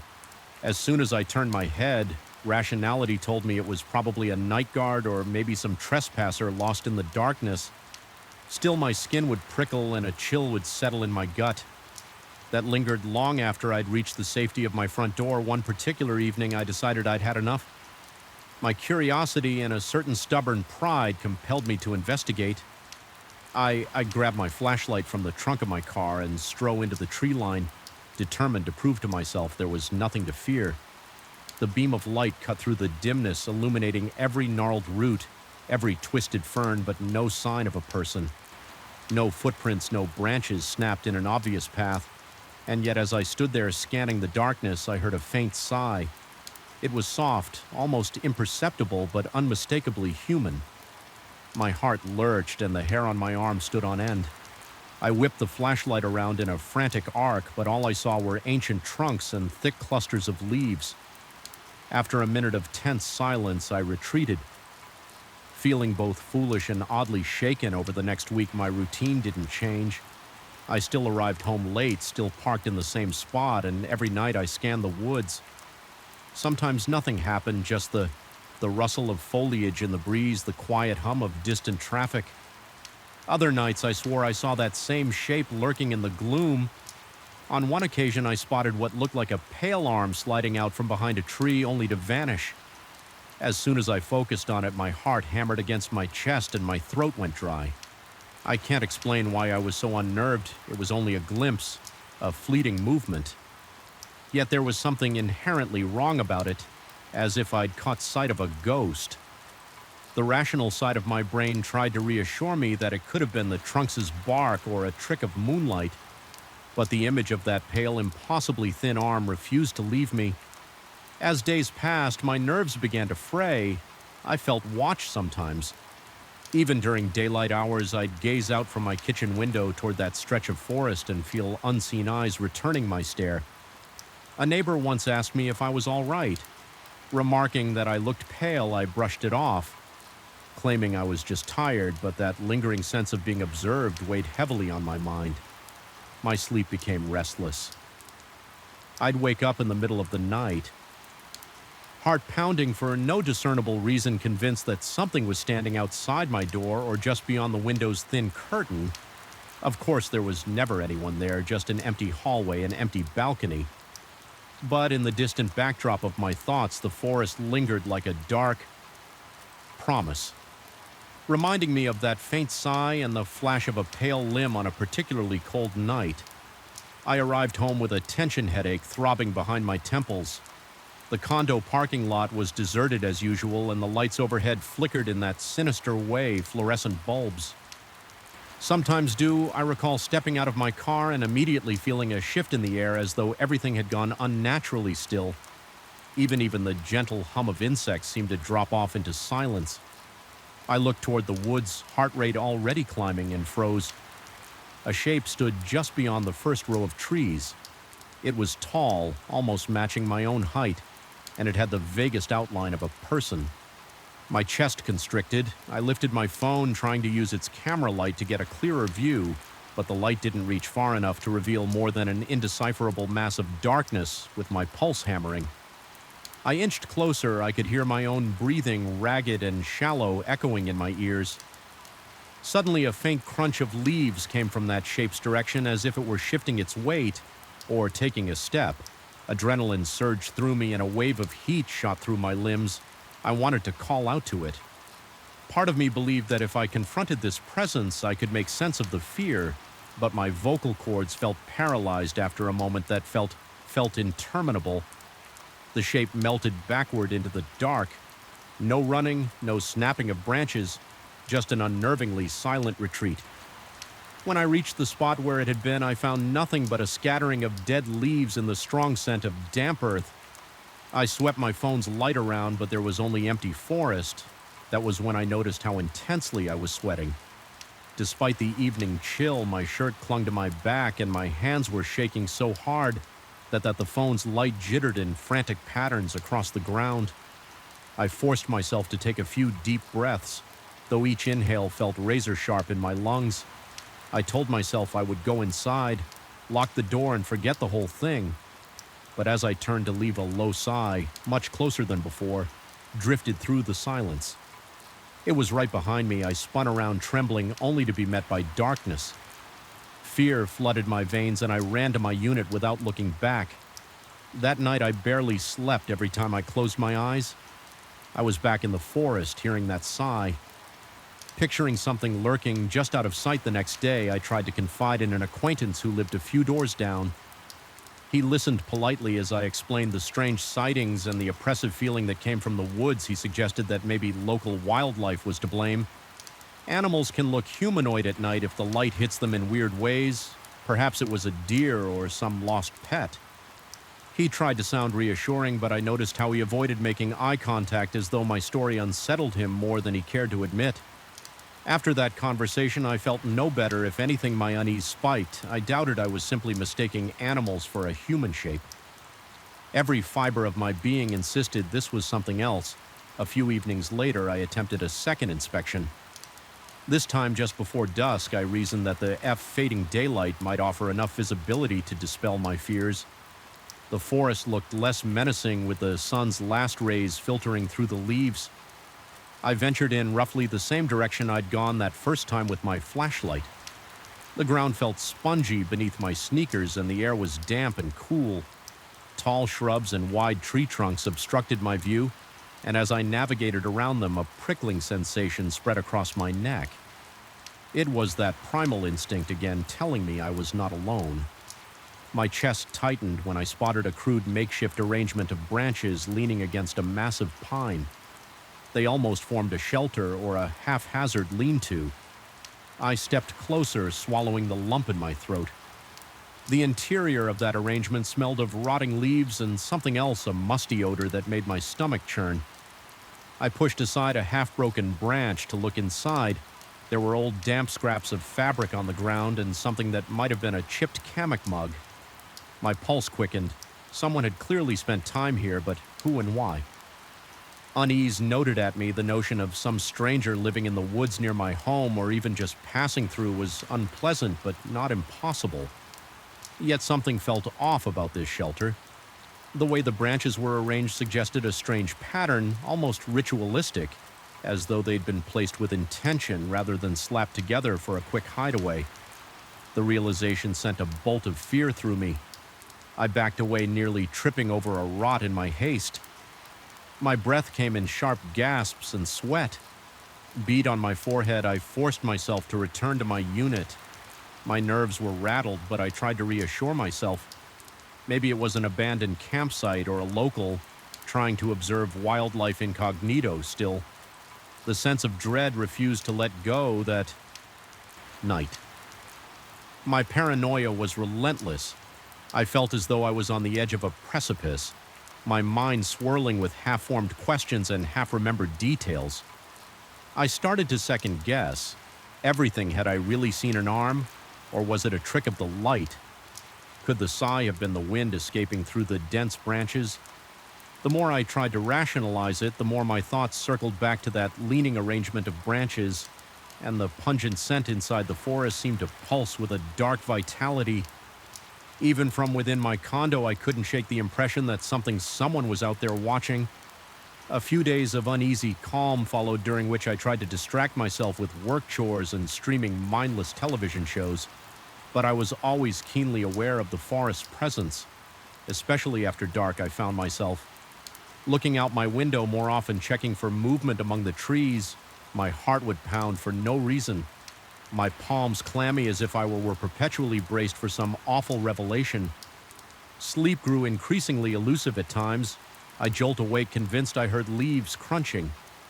Just outside my window, my skin would go cold, a tingling wave passing from my scalp down to my heels. It was in this heightened state of anxiety that a final incident shattered any remaining sense of normalcy. I was heading home once more under the cover of night eyes, darting nervously to the tree line. The flickering parking lot lights seemed weaker than ever, barely illuminating my path as I reached the spot where I usually paused. That familiar rustling caught my attention. My muscles tensed. I shined my phone's flashlight into the undergrowth. Then I saw it, or perhaps it allowed itself to be seen. A tall figure stood behind one of the thicker trunk's arms, gripping the bark in a way that seemed almost painful, like its fingers were digging into the wood. I couldn't make out its face. It was lost in the shadow cast by overhead branches, but I glimpsed enough of a silhouette to realize it was human or very close to it. My heart pounded so violently I thought I might faint. My vision narrowed, and every breath felt like drawing in shards of ice. For a moment, the figure didn't move, as if it were content just to watch my reaction. Then in one fluid motion, it slid around the trunk to zap, appearing into the darkness. I don't remember dropping my phone, but I heard it hit the asphalt. My mind screamed at me to run, yet my legs were locked in place. A numbness began to creep up from my ankles, as if some invisible force wanted me to remain frozen there. Finally, I managed to jerk my body forward, retrieve my phone, and sprint to my front door. My entire torso was drenched in cold sweat by the time I slammed the door shut behind me. That night, I became convinced there was someone in the hallway outside my unit. The floorboards beyond my door creaked with a slow, deliberate rhythm, as though footsteps were pacing back and forth. I stood on the other side, ear pressed against the wood, tears of fear stinging my eyes. When I dared to look through the peephole, the hallway was empty, and yet the sound continued for hours. I felt trapped, adrenaline coursing through me as I alternated between pressing my ear to the door and pacing in frantic circles around my living room. By the time dawn broke, the noises had stopped. I must have dozed off briefly on the couch, because I awoke with a jolt to find light streaming through the curtains. A wave of relief and exhaustion washed over me. I spent that morning convincing myself I needed to face this presence, whatever it was, and claim back my peace of mind. Determined, I ventured out at midday, stepping into the edge of the forest where I had seen the figure, my heart still hammered. But the bright daylight gave me a semblance of courage. I found no fresh footprints, no suspicious debris. Instead, a profound stillness hung over everything, as though the forest itself were waiting with bated breath. I stayed there for nearly an hour, wandering from tree to tree, calling out that if someone was there, they should show themselves. But no one came. Eventually, I headed home, frustrated and tired. Then, just before dusk, I noticed something that turned my blood to ice. Leaning against my front door was a single broken branch. Similar to those I'd seen forming that unsettling shelter in the woods, it looked deliberately placed, the end splintered into a sharp point. My stomach lurched as I realized it must have been left there while I was inside my home. Fear flared in my chest again, and I felt a hot flush on my face that then turned to pins and needles in my extremities. I decided in that moment I had to leave. At least for a while, I packed a small bag, hands trembling as I threw clothing and essentials together. The entire time I felt eyes on me like I was under constant surveillance.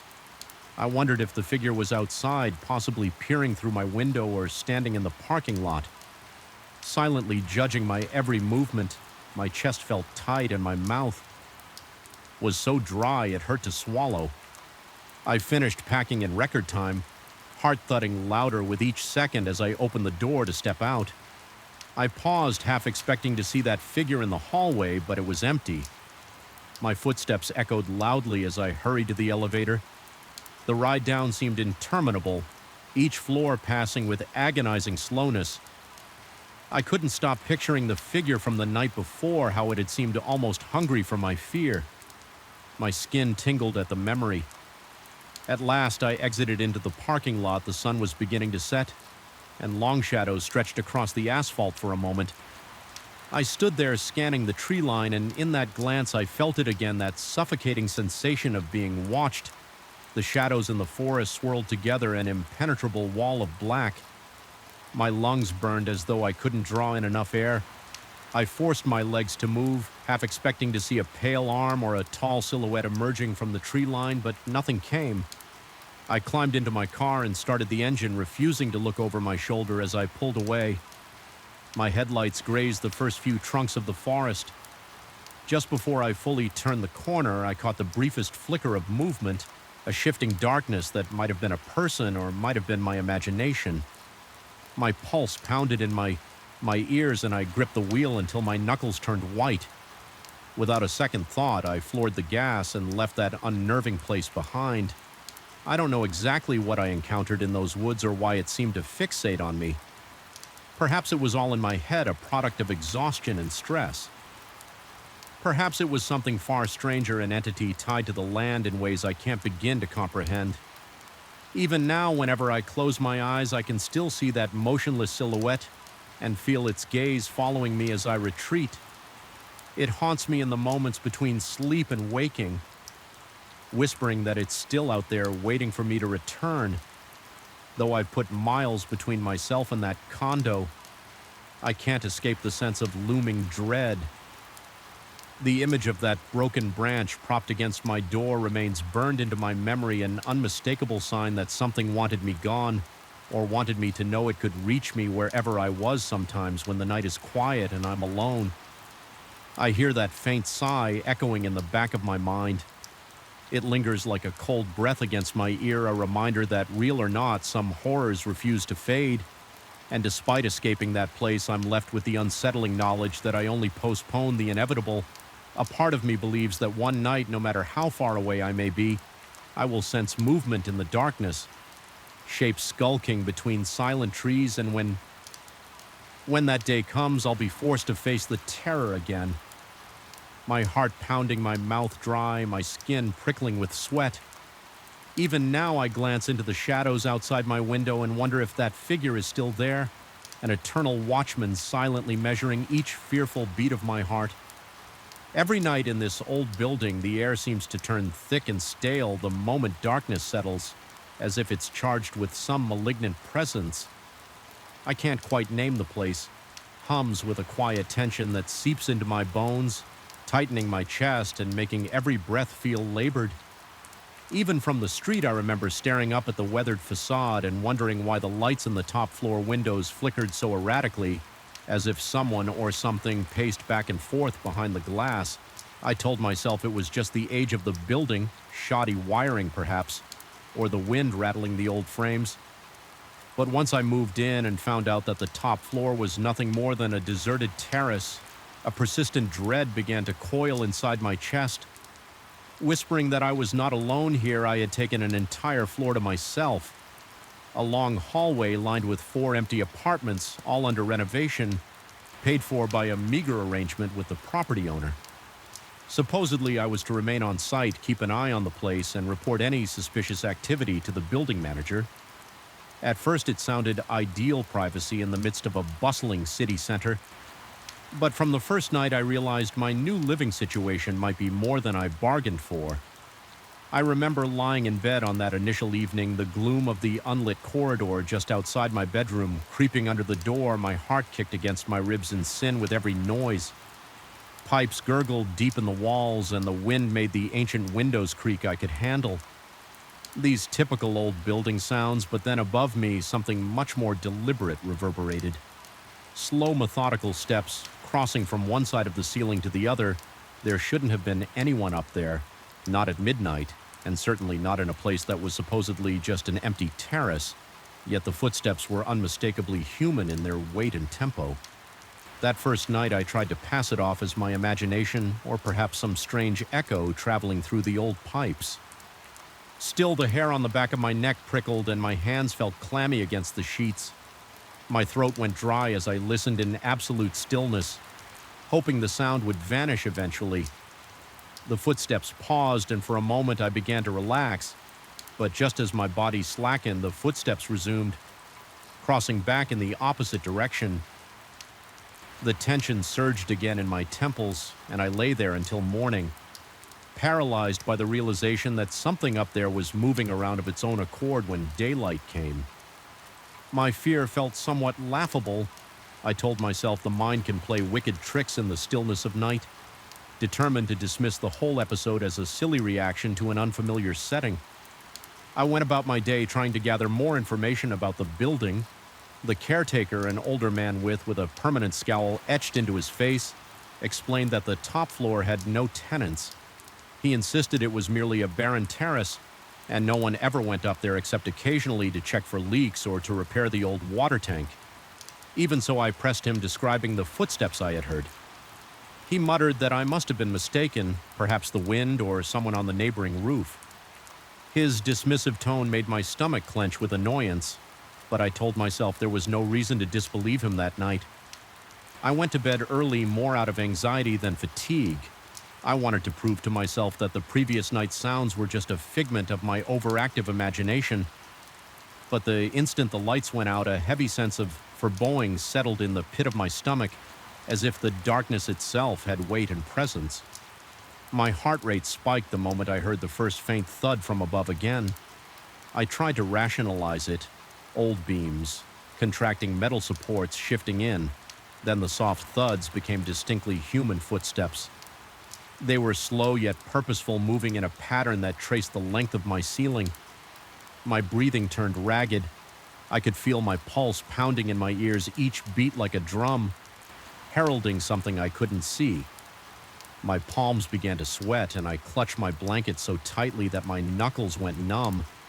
I was too frightened to move. If the footsteps were indeed from a person, that meant somebody had lied. If they weren't from a person, then I had to consider something else entirely, something I was not prepared to face. In the following days, I found it increasingly difficult to focus on anything besides the uninvited company above. I tried investigating the building's history, searching for any mention of unexplained events or long-gone tenants, but records were sparse. The caretaker shrugged off my inquiries, reiterating only that the top floor was off-limits, and had been so for years. He offered no further details, and each time I mentioned the footsteps, his gaze drifted away as if he feared that acknowledging my concerns would somehow make them real. I began feeling an unshakable presence throughout the day. Not just at night in the hallways, I often sensed a light shift in the air behind me, as though someone was standing just over my shoulder. I'd spin around my heart, seizing in my chest, only to see peeling paint on the walls and the same burnt-out light bulbs overhead. The sound of my own breath filled my ears, quickening with each false alarm. Yet even when I saw no one there, a lingering heaviness remained, as if the corridor itself pulsed with unseen eyes. A week in my nights became a battleground of unnerving sounds and racing thoughts. The footsteps continued above me, sometimes for hours. If I tried to ignore them, they only grew louder, more insistent at times. Resembling frantic pacing, my heart would pound violently. Sometimes I'd clasp my hand over my mouth, trying to steady my breathing as though not to alert whatever was there that I was listening. My exhaustion grew so severe I found myself drifting off to sleep at random times during the day, only to be jarred awake by the echo of those footsteps in my mind. At one point, in an attempt to reclaim my sanity, I decided to go upstairs. During the day, I told myself I needed proof. Either I would find some mischief maker or confirm that I was losing my grip. The caretaker had given me a dismissive wave earlier, though he mentioned that the terrace door was usually locked indeed. When I got there, I found a heavy metal door with a rusted padlock. I pulled on it, but it wouldn't budge. I leaned in, pressing my ear against the cool metal, struggling to catch any sign of life on the other side. The wind whistled through the cracks, and I heard only the city noise echoing from far below. No footsteps, no voices, nothing to confirm my late-night terrors. This contradiction unsettled me further. How could I hear loud stomps at night? If it was so deserted by day, my paranoia started spilling into my everyday life. I became convinced that people in the lobby or on the sidewalk were eyeing me strangely, as though they knew I was unraveling and were just too polite or frightened to mention it. Even on the nights when the footsteps were faint, I felt them drilling into my nerves. I found myself trembling uncontrollably, my muscles perpetually coiled. Ready to flee at the slightest change in the atmosphere one evening, as the city lights outside blurred into a gray drizzle of rain against the windows, I was jolted by a sudden clang above my living room. It was as if something heavy had been dragged across the terrace. My heart hammered so hard I could hardly breathe. I stood up, my legs shaking beneath me, and stepped into the corridor. The overhead lights flickered ominously, my breathing grew shallower with each flicker, and my skin prickled in goosebumps. It felt like the building itself was breathing its old walls, wheezing in tune with my pulse. While I crept toward my living room, the footsteps started up again, only now they were more rapid, as if someone was pacing in agitation. My mind conjured all sorts of twisted scenarios, some vagrant living there undetected, or perhaps something far less human. Prowling around the caretaker's refusal to engage with my questions suddenly felt more sinister. Was he hiding something? I approached the tall window that gave a partial view of the upper structure. Rain pelted the glass. My breath fogged the pane as I peered upward. The sky was a black sea, illuminated only by the occasional glow of city lights. Then just at the edge of my vision, I thought I saw movement, a dark silhouette, crossing in front of a small maintenance light on the roof. My heartbeat thundered. I strained my eyes. My forehead pressed so firmly against the window that it felt cold and damp. But the silhouette didn't reappear. Maybe it had never been there at all. Those next hours were the worst. So far, the footsteps seemed to follow me every time I changed rooms. My bedroom felt claustrophobic, the stale air thick with dread. My chest tightened painfully as if something was squeezing my lungs. I tried turning the lights on and off, but the overhead bulb flickered and died. Darkness engulfed my space. My mouth went dry and my fingers trembled so badly I almost dropped the flashlight. I'd grabbed the narrow beam of light from that small device, tremor along with my shaking hand dancing across every corner of the room. But no matter where I pointed it, I couldn't shake the impression that something was right behind me, out of sight. Desperate for any sense of security, I turned on the TV, hoping to drown out the unrelenting thumps above the muffled chatter of commercials did little to calm my nerves. After a moment, I realized the footsteps had ceased.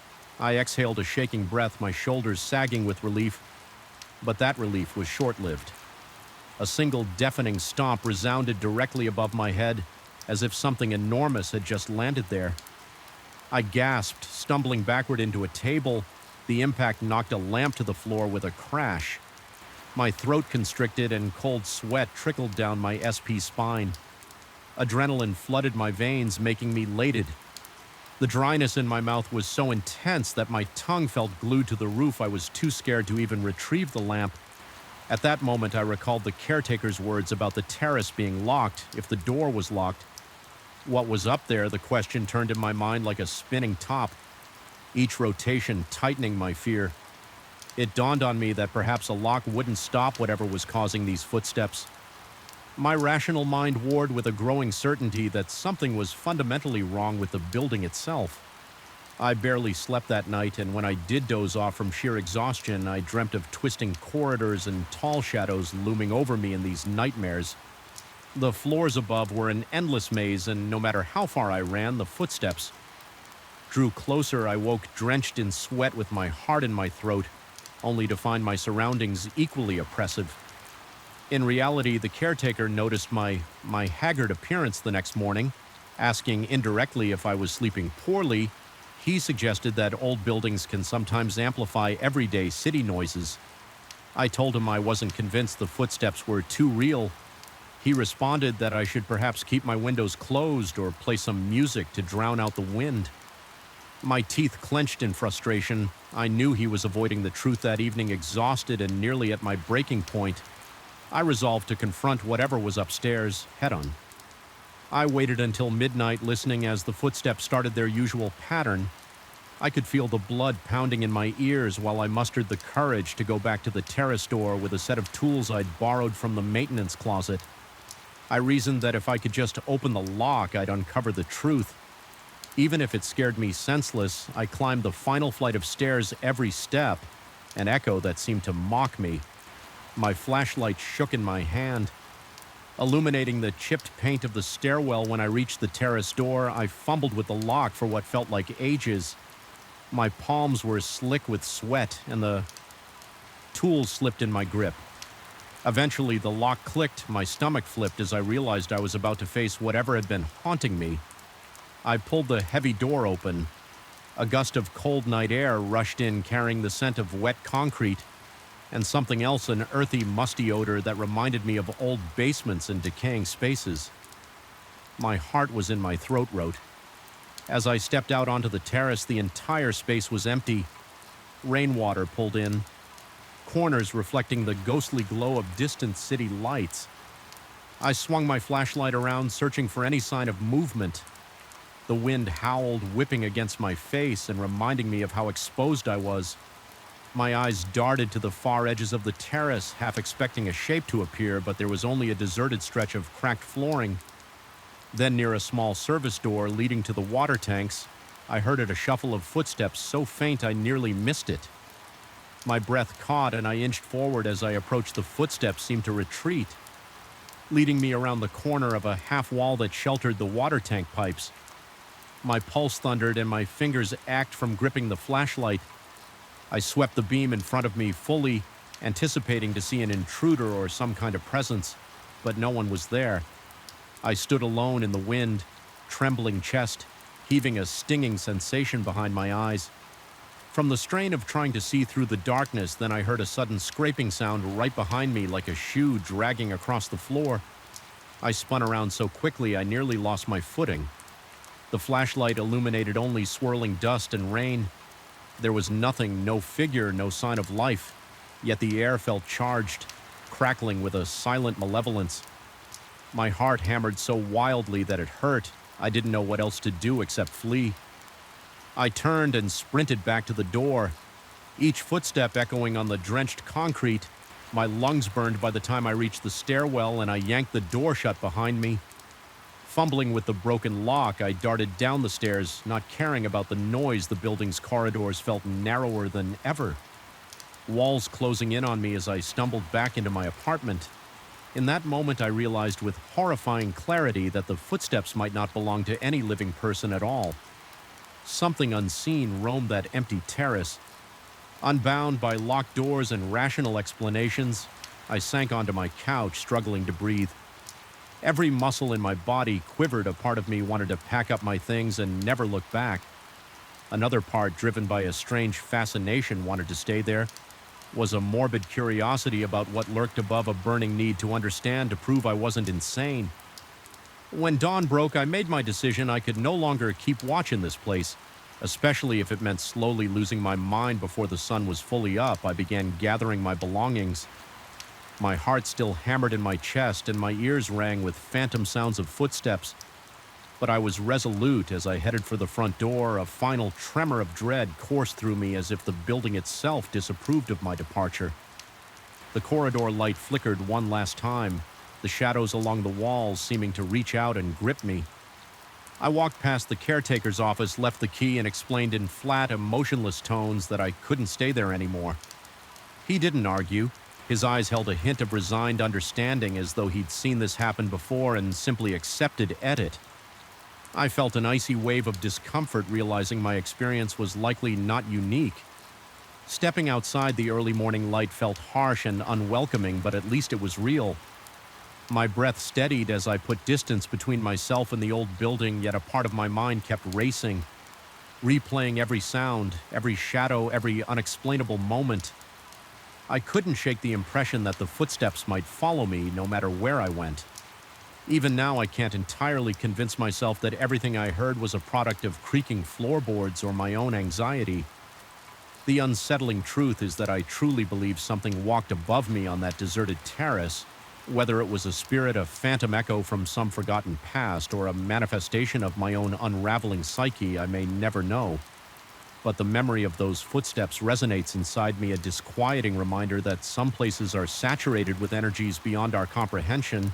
And though I escaped that building, I carry a lingering sense of being followed, and inkling that one day in some darkened hall or empty rooftop, I might once again hear those measured, deliberate steps coming for me.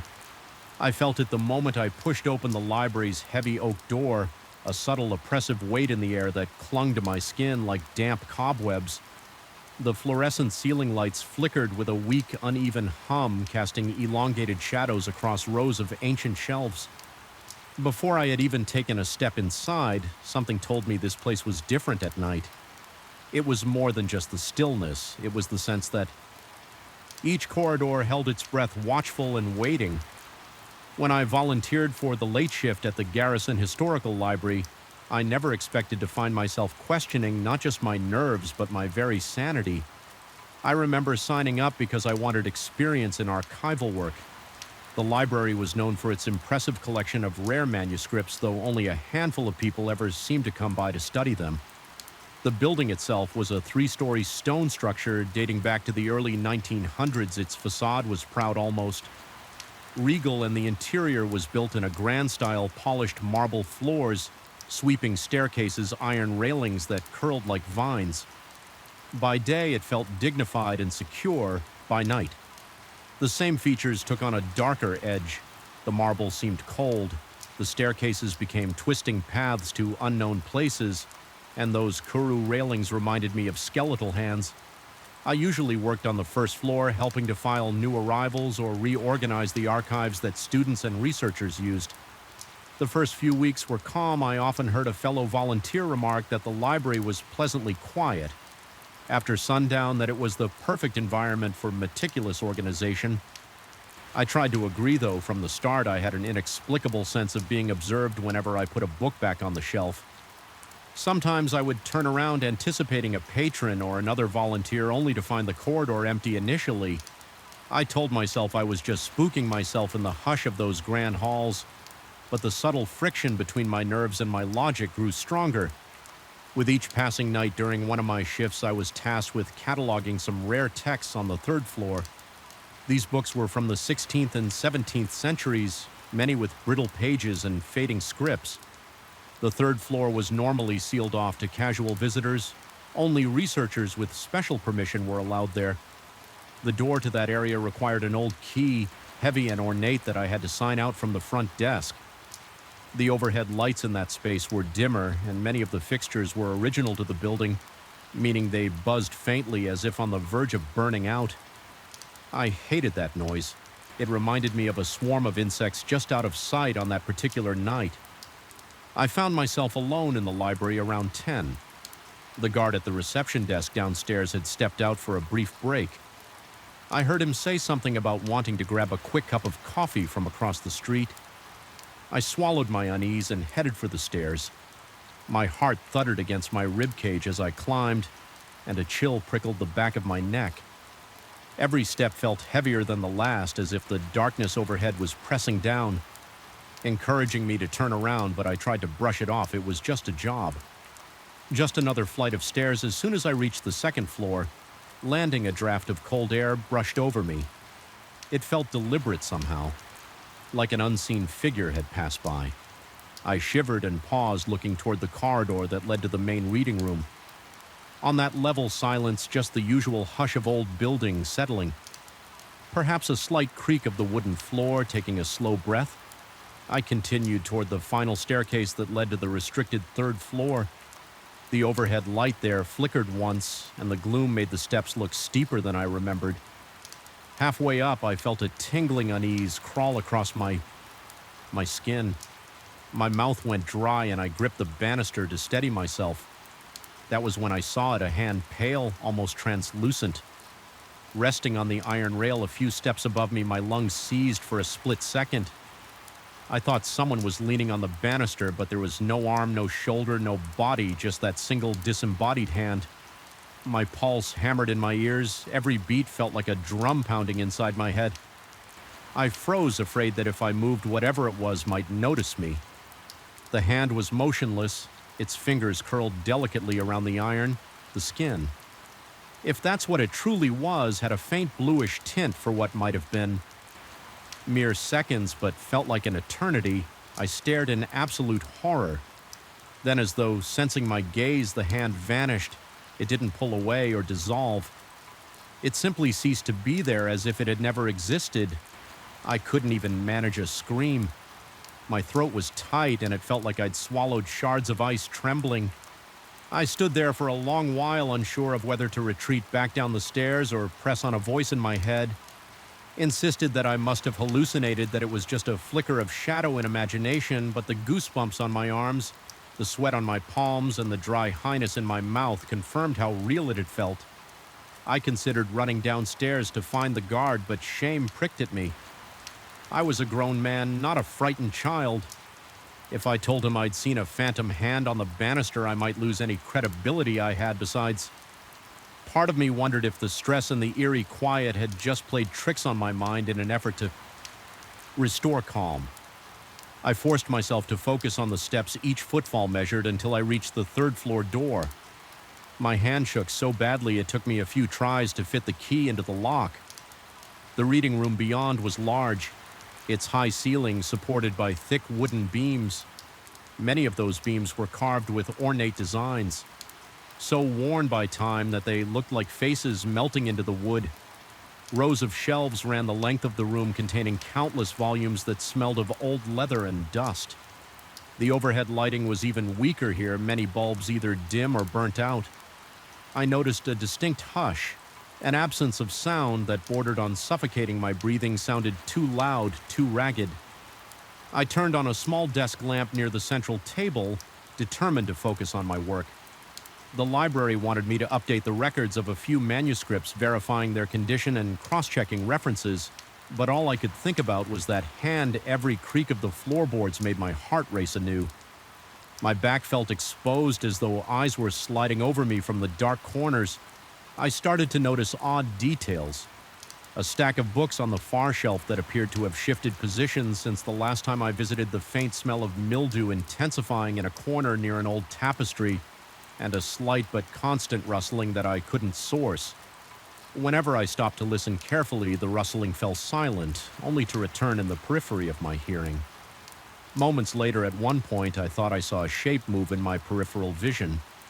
I looked up, searching the aisle between two tall shelves, but it was empty. My scalp prickled, and I felt a bead of cold sweat slide down my temple. Forcing a steady breath, I clung to the logical explanation that my mind was on edge and conjuring phantoms out of the gloom. After about an hour of this, my nerves were frayed. I packed up the manuscripts I had managed to catalog and locked them in a special cabinet. My plan was to hurry downstairs and maybe call it a night. That was when I heard a faint scraping sound near the far end of the room, something like nails being dragged across wood. My breathing quickened and my heart pounded so fiercely it almost hurt. I stepped toward the door, intending to leave, but an inexplicable force seemed to draw my attention against my better judgment. I found myself walking toward the origin of the sound. Each step felt like it vibrated in my bones. The desk lamp's light couldn't reach that far, so the corners were a murky darkness that seemed to shift with my movements. In that dimness, I caught a glimpse of something near the shelves, a figure too tall to be a person, its outline faint but unmistakable. It seemed elongated as though stretched the moment I registered its shape. It slipped out of sight behind a row of ancient folios. My breath came in ragged gasps, yet a compulsion to see it more clearly drove me forward. Every muscle in my body screamed to run, but curiosity, or perhaps some primal fear of the unknown, pushed me on, rounding the corner of the shelf. I pointed the narrow beam of my flashlight into the darkness. The light danced across old wooden boards, dust motes swirling in the air. Nothing was there. The scraping sound had stopped, replaced by my own thunderous pulse. For a while, I just stood there scanning every inch of the space. Eventually, I whispered a reassurance to myself that maybe it was just a draft. Then I heard a soft sigh. It wasn't mine. I spun around the flashlight beam, jerking wildly across the spines of books. The sigh came again like a gentle exhalation filled with regret. My nerves felt stretched to a breaking point. The flashlight flickered, and in that instant I sensed movement, like something brushing past me close enough to rustle the loose fabric of my sweater. I yelped, nearly dropping the flashlight, and the beam revealed a swirl of dust in the air, as though something had just disturbed it. I felt my insides turn to ice. Whatever was there, it moved with purpose. I backed away, my breath shallow and panicked. My ankles bumped against a chair, and I almost tripped. It was then that I decided I couldn't stay on that floor for another second. I sprinted for the door, my footsteps echoing across the silent reading room. As soon as I reached the staircase, my mind replayed the image of that pallid hand resting on the banister. I couldn't bear to let my fingers touch the same spot, so I pressed my back against the wall, my free hand guiding me unsteadily down the steps. My legs trembled so badly I feared I might tumble headlong when I reached the second floor. I paused, swallowing against the dryness in my throat. The corridor was dark, and the single overhead bulb flickered on and off for a moment. In the strobing light, I thought I saw a faint silhouette at the far end, but it disappeared when the bulb steadied. My heart refused to slow each breath. Felt insufficient, as though the air in the library no longer carried enough oxygen downstairs. The security guard had returned. I stood at the reception desk, sipping coffee through the haze of my terror. I heard him ask if I was feeling all right, though in my dad's state it sounded almost muffled. I barely managed to nod and muttered a weak explanation that I felt under the weather. I didn't mention the hand, the figure, or the scraping sounds. My mind spun with questions. Had I genuinely seen something supernatural, or had my imagination spiraled out of control in the oppressive silence of that old library? Regardless of the truth, I dreaded ever going back to the third floor alone. The next evening, I lingered on the first floor, claiming I needed to reorganize some reference materials. In reality, I just didn't want to go anywhere near that staircase. Every time I glanced at it, my stomach twisted. I found myself hyper-aware of the building's noises, the whisper of a breeze through the rafters, the subtle groaning of the pipes, the soft hum of fluorescent lights. Each sound set my nerves on edge. Night after night, that sense of being watched returned. Especially if I ever strayed too close to the stairs, the recollection of that pale hand burned in my mind. My fear built like pressure in a boiling kettle, threatening to scream. Eventually, I confided in a fellow volunteer using vague terms. I mentioned that I had a bad feeling about the third floor, that something about it made me uneasy. The volunteer just shrugged, saying they also disliked that floor at night. They'd never witnessed anything strange, but they claimed the atmosphere up there was stifling. They had heard rumors of odd occurrences, books misplaced, inexplicable cold spots, even a faint smell of decay that would drift through the aisles and vanish. No one could pinpoint a rational cause. That conversation should have comforted me by confirming that others found the space unsettling, but instead it amplified my anxiety. It meant I wasn't entirely alone in this perception. Something was genuinely off about that place. Something. Beyond mere shadows and drafts, my mind became a storm of death, out and dread. I found myself awake at night, replaying the scene of that spectral hand on the banister. I could still see the curve of its fingertips, the uncanny stillness of its pale flesh. At times I worried I was losing my grip, that I'd let a momentary hallucination toy my reality. Last week, an archivist asked if I would help pack some fragile volumes for restoration. They were, of course, on the third floor. My stomach lurched at the request, yet I had no valid excuse to refuse. I decided I couldn't keep letting fear control me. I forced my trembling legs to climb those same stairs, ignoring the way my breath quickened with each step as I approached the final landing. I braced myself, half expecting to see that hand again, but the banister was empty, the corridor silent. My relief was fleeting because every shelf, every shadow seemed alive with anticipation. I powered through car, carefully boxing manuscripts and trying to keep my mind anchored to mundane tasks. The archist was on the second floor, so I was left alone to gather the texts. Each rustle of paper made my heart flutter. I started to feel that prickling sensation on my neck, as though unseen eyes were tracing my every movement. Once or twice I spun around with the irrational conviction that I'd see something lurking behind me. Nothing just the same. Dusty shelves. Eventually I finished. I practically bolted down the stairs, clutching the box tightly, ignoring the dryness in my mouth and the sweat dripping down my back. Even now I can't rationally explain what I experienced. Did I truly see an apparition, or did my mind construct a phantom from the uneasy quiet of a decrepit library wing? All I know is that some nights as I pack up and prepare to leave, my eyes drift to that curved staircase. The air around it seems colder, the shadows deeper, and sometimes out of the corner of my vision, I think I spot the faint outline of a hand resting languidly on the iron rail. Whenever that happens, I freeze. My heart thunders in my chest. And for a beat or two, I can't breathe.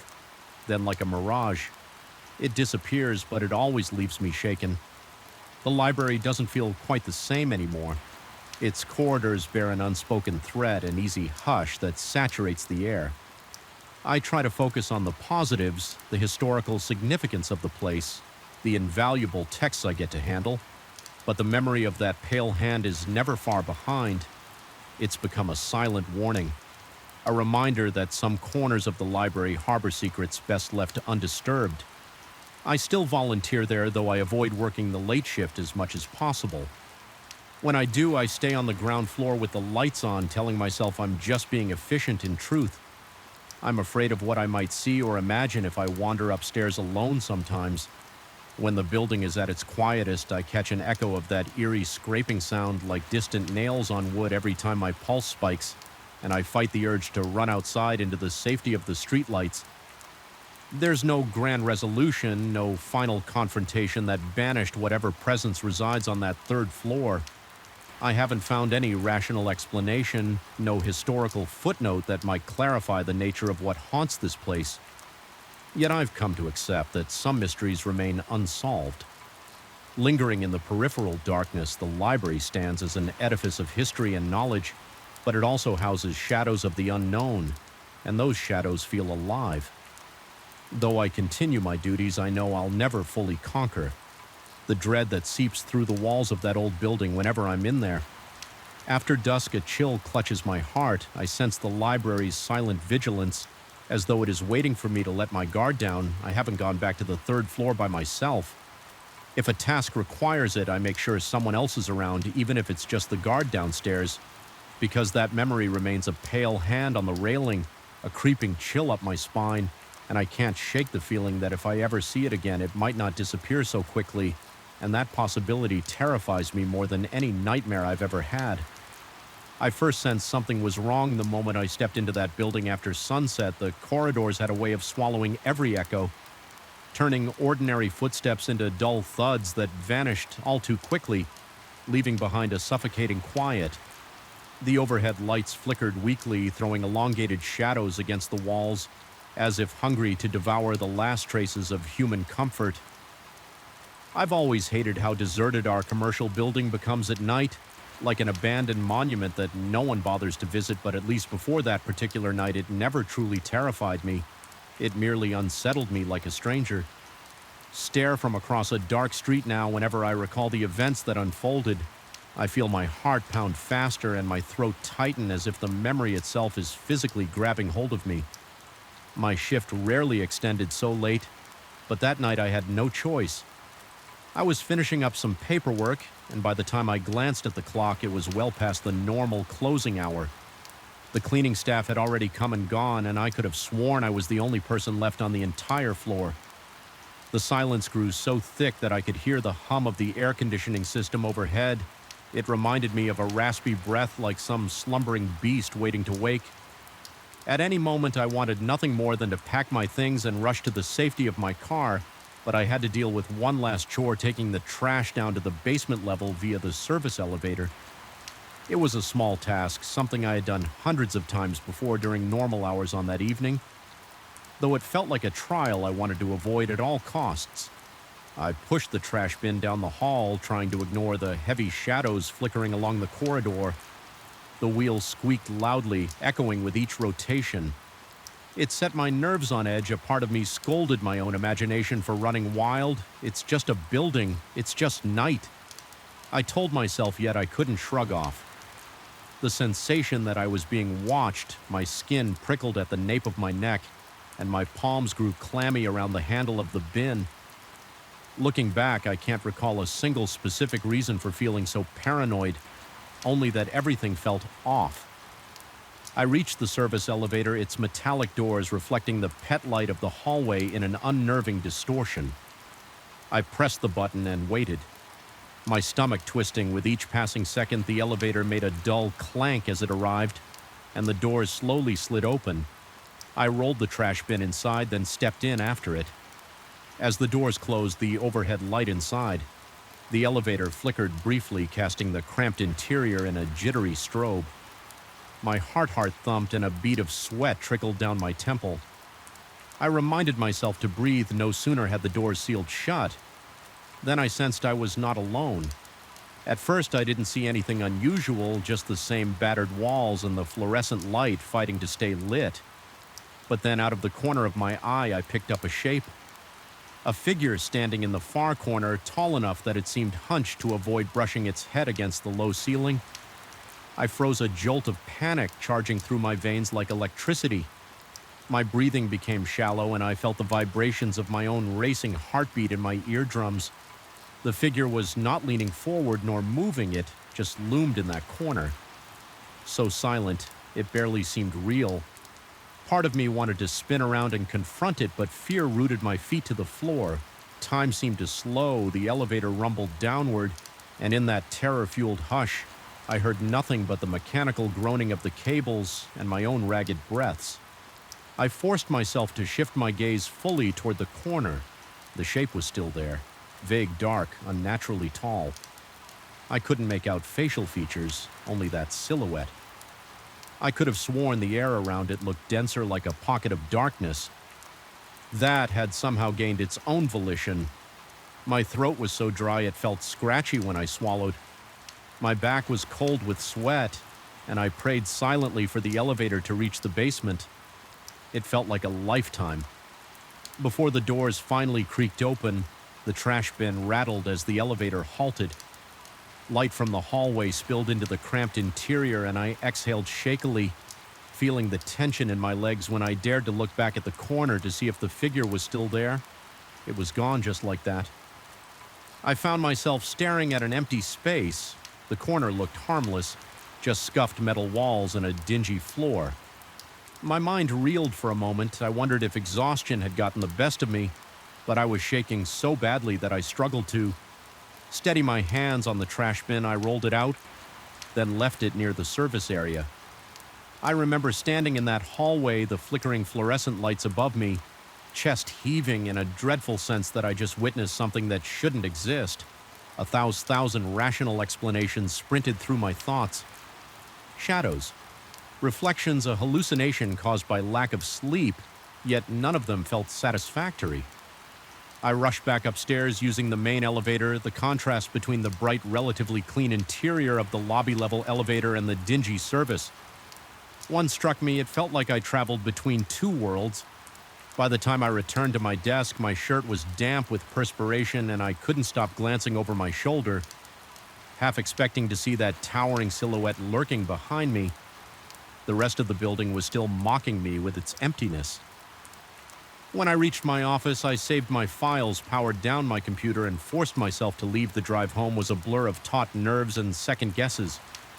I played music at a low volume, anything to distract myself from the crawling sensation that someone was watching me through the rearview mirror. I barely slept that night, tossing and turning, convinced that every creak in my apartment was the echo of footsteps. The next morning, in the clear light of day, everything felt less nightmarish. I told myself that the incident had probably been a trick of the mind, maybe a reflection from a nearby reflective surface, or a leftover bag of cleaning supplies that my eyes had distorted into a silhouette still. The memory made my palms sweat. I went back to work, determined to find some rational explanation and put my imagination to rest. My first stop was the building security office.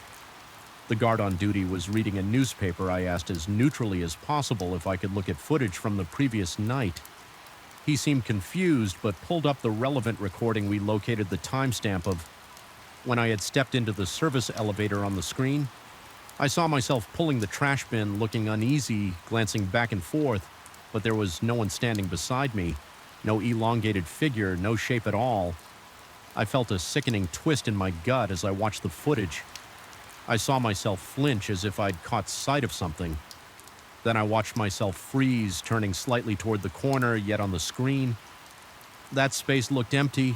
I couldn't explain why, but watching that replay made my heart pound even harder than the moment I'd witnessed the figure. A cold pressure pressed against my chest, reminding me of how fragile my own sense of reality could be. The guard asked if I was okay, noticing that my face had grown pale, so I muttered that I was feeling a bit under the weather. He suggested I get some rest the entire time. I remained fixated on that tiny pixelated screen, trying to rationalize the difference between my recollection and the recorded reality. I felt my composure slipping over the next few days. I tried to bury myself in work to avoid thinking about the incident, but the building itself didn't let me forget yet. Every time the sun began to set and the corridors grew dark, that familiar tension seized me. I became hyper-aware of every flicker of light, every flick of a shadow at the edge of my vision. My heart would race for no apparent reason, forcing me to stop and take deep, steady breaths. Once I swore I heard a low whisper while I passed the supply closet on the 12th floor, but when I pressed my ear to the door, there was only something silence. Another evening, I caught a brief reflection in a window, a tall shape gliding behind me. But when I spun around, the corridor was empty. My coworker in the cubicle next to mine noticed how jittery I was becoming. He asked if everything was all right with me, and if I needed any help. I told him somewhat truthfully that I'd been having trouble sleeping. He mentioned that maybe I was working too many late nights. I nodded, grateful that he didn't pry further, but inside I felt the dread growing. What if I really was losing my mind at night? My dreams became vivid, feverish nightmares. I would find myself trapped in that service elevator. The lights flickering overhead. Each time the doors opened, the hallway was darker. Then before a shape impossibly tall would drift into the elevator like a shadow, made solid, pressing closer and closer until I could feel a freezing presence brushing against my skin. I'd bolt awake, gasping and coated in sweat. My pulse hammering. The next day I'd arrive at the office with blurry eyes and a roiling stomach, unable to shake the fear. I tried small, superstitious methods to fend off my paranoia. I kept a flashlight in my pocket, telling myself that if I could flood the corners with light, nothing could hide there. I avoided the service elevator when I could, though occasionally I had no choice but to use it for deliveries.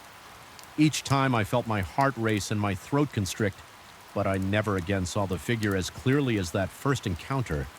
I only sensed presences like cold spots in the air or shifts in the darkness. One Thursday evening, I had to work late again. A coworker was waiting for a ride, so I felt marginally safer that I wasn't alone on the entire floor. Eventually, he left, and I was once more the last person in that hollow structure. Outside, the wind howled, rattling the windows. The building seemed to sigh in response, and the lights flickered intermittently. I tried to concentrate on the task at hand, some digital reports that needed to be finished by the next morning, but I couldn't stop myself from glancing toward the corridor. Every so often, I imagined I saw a shape gliding past my peripheral vision, not directly visible, but present enough to make my muscles clench.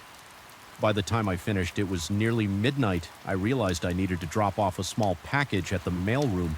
which unfortunately was accessible only via that same service elevator or an incredibly long walk down 2 flights of stairs and through a poorly lit corridor. Against my better judgment, I chose the elevator, hoping it would be quick and painless. When I reached the service elevator doors, I paused, noticing they were slightly ajar. A faint light glowed inside. My palms grew slick with sweat, and I felt a chill ripple through my spine. The elevator wasn't moving, but it looked as though someone had pressed the button recently. I stood there for a moment, swallowing against the dryness in my mouth, trying to gather my courage. Then I forced myself to step inside. The overhead light was dimmer than usual, casting thick shadows across the corners. My breath caught as the door slid shut. I pressed the button for the basement. The elevator jerked, descended a few floors, and then stopped with a groan. Between levels, by the sound of it, my chest tightened as the fluorescent bulb above flickered in and out. Leaving me in near darkness, I pressed the emergency button repeatedly, but nothing happened. A claustrophobic panic rose within me, and I felt my vision dimming at the edges. That was when I saw it again, that tall, looming figure in the corner, motionless but unmistakably present. My lungs burned as I forgot how to breathe properly. I wanted to shout, but my voice stuck in my throat. The flickering light revealed only the vaguest outline, a black column of shadow I could feel rather than see the intensity of whatever it was staring straight into me. My body started shaking uncontrollably, a cold sweat washing over me. The temperature felt as if it had dropped 10 degrees. In an instant, I pressed myself against the opposite corner, heart crashing against my rib cage. The elevator's mechanical hum had gone silent, leaving only the faint crackling of the faulty light fixture. My mind raced. Was this real? A hallucination? Was I losing my grip on reality all the while? I felt that presence looming, almost blending with the darkness, yet more tangible than my own reflection. I closed my eyes, counting my breaths, trying to conjure any explanation that might calm me, but the terror was too absolute. Seconds ticked by like hours, until with a sudden jolt, the elevator came back to life and resumed its descent. The figure didn't disappear. This time I could still sense it right there, as if waiting. Every nerve in my body screamed to flee, but there was no escape until the doors opened. At last they slid apart with a groan and weak light from the basement. Corridor illuminated the interior. I stumbled out, nearly falling to my knees when I found the courage to glance back. The shape was gone, trembling. I delivered the package to the mailroom. My mind felt fragmented, teetering between rationality and blind panic. I decided then and there that I couldn't keep this up. No job was worth losing my sanity over. I resolved to speak to management the next day, request a shift change, or possibly even quit if it came to that. But that night wasn't done with me yet. As I headed back toward the main lobby, I swore I heard footsteps echoing behind me, heavy, deliberate steps that matched my pace exactly. My heart hammered and the hair on my arm stood on end. I spun around, expecting to see someone or something towering over me, but the hallway was empty. My breath was ragged and I was bathed in cold sweat. The walls seemed to close in and the overhead lights flickered madly. I forced myself to keep walking each step, an exercise in sheer will. My mind was shouting at me to run when I finally burst out through the main doors onto the silent street. I let out a gasping sigh, my limbs trembling so badly I could hardly walk straight. The night air felt cold and surreal, but at least it was free from the oppressive aura inside the building. I got into my car with fumbling hands the entire drive home. I kept glancing in the rearview mirror, terrified that I might see that tall silhouette in the back seat. Fortunately, it never appeared. By the time I reached my apartment, I was drenched in sweat and, shaking my mind, replayed the elevator sequence over and over like a broken record. The following day, I spoke with management, explaining that I was experiencing severe anxiety and requesting a different schedule. They granted it, albeit with confusion, and I found myself working fewer hours after dark. Yet the knowledge that the building still existed, its darkened corridors and silent elevator shafts waiting for night to fall, weighed on me. Even in the daytime, I felt a prickling paranoia when I had to walk past the service elevator. Sometimes I swore I caught a glimpse of that corner looking darker than normal, like it was harboring something. I've come to realize that I may never truly know what I saw, whether it was a product of my own sleep-deprived mind or something that defies explanation. The experience remains etched into my memory with unnerving clarity. The silhouette's presence felt so real that I can still recall the static-like tension in the air whenever it appeared. Whenever I find myself alone in a quiet hallway, even outside of work, I have to steel my nerves against the creeping dread that I'm being observed by something just beyond the edge of vision. On my last day in that position, as I was clearing out my desk, I mustered the courage to take one final ride down the service elevator. I told myself I wanted closure. I pressed the call button and the doors slid open with their usual dull chime. I stepped inside, half expecting the light to flicker, half expecting that looming figure to greet me. But the elevator stayed well lit, humming softly, descending all the way to the lobby. Without incident, I couldn't decide if I was relieved or unnerved. A part of me almost felt that the presence was simply choosing not to show itself this time, leaving me to question whether the events really happened or if my psyche had conjured them under stress. I left the building feeling unsteady, a knot of tension lodged in my chest even now after moving on to a different job. The memory lingers, the nighttime hush of that building still haunts my thoughts. Sometimes I dream of it, an endless labyrinth of vacant floors and flickering lights with that towering shadow waiting for me in the corner of the elevator, watching quietly, refusing to let me forget. Even though I escaped it physically, the lingering doubt and fear have stayed with me. I suspect they always will. It's difficult to convey the power of an experience that defies reason. I've tried to tell myself that it was a waking nightmare, a trick of peripheral vision or an artifact of my exhausted brain.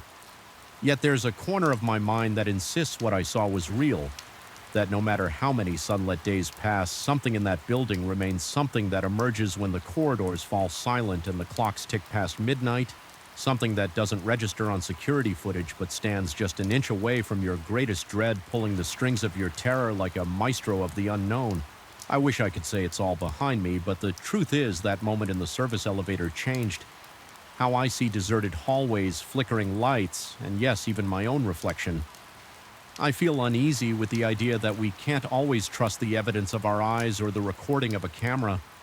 Sometimes what we see and what we don't are two halves of a horrifying secret, and sometimes that secret is tall, silent, and waiting in the shadows for your moment of weakness.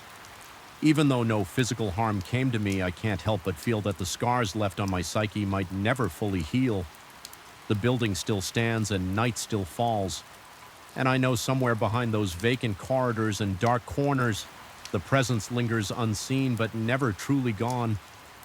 I arrived at the family's rural property with a weariness that felt almost tangible.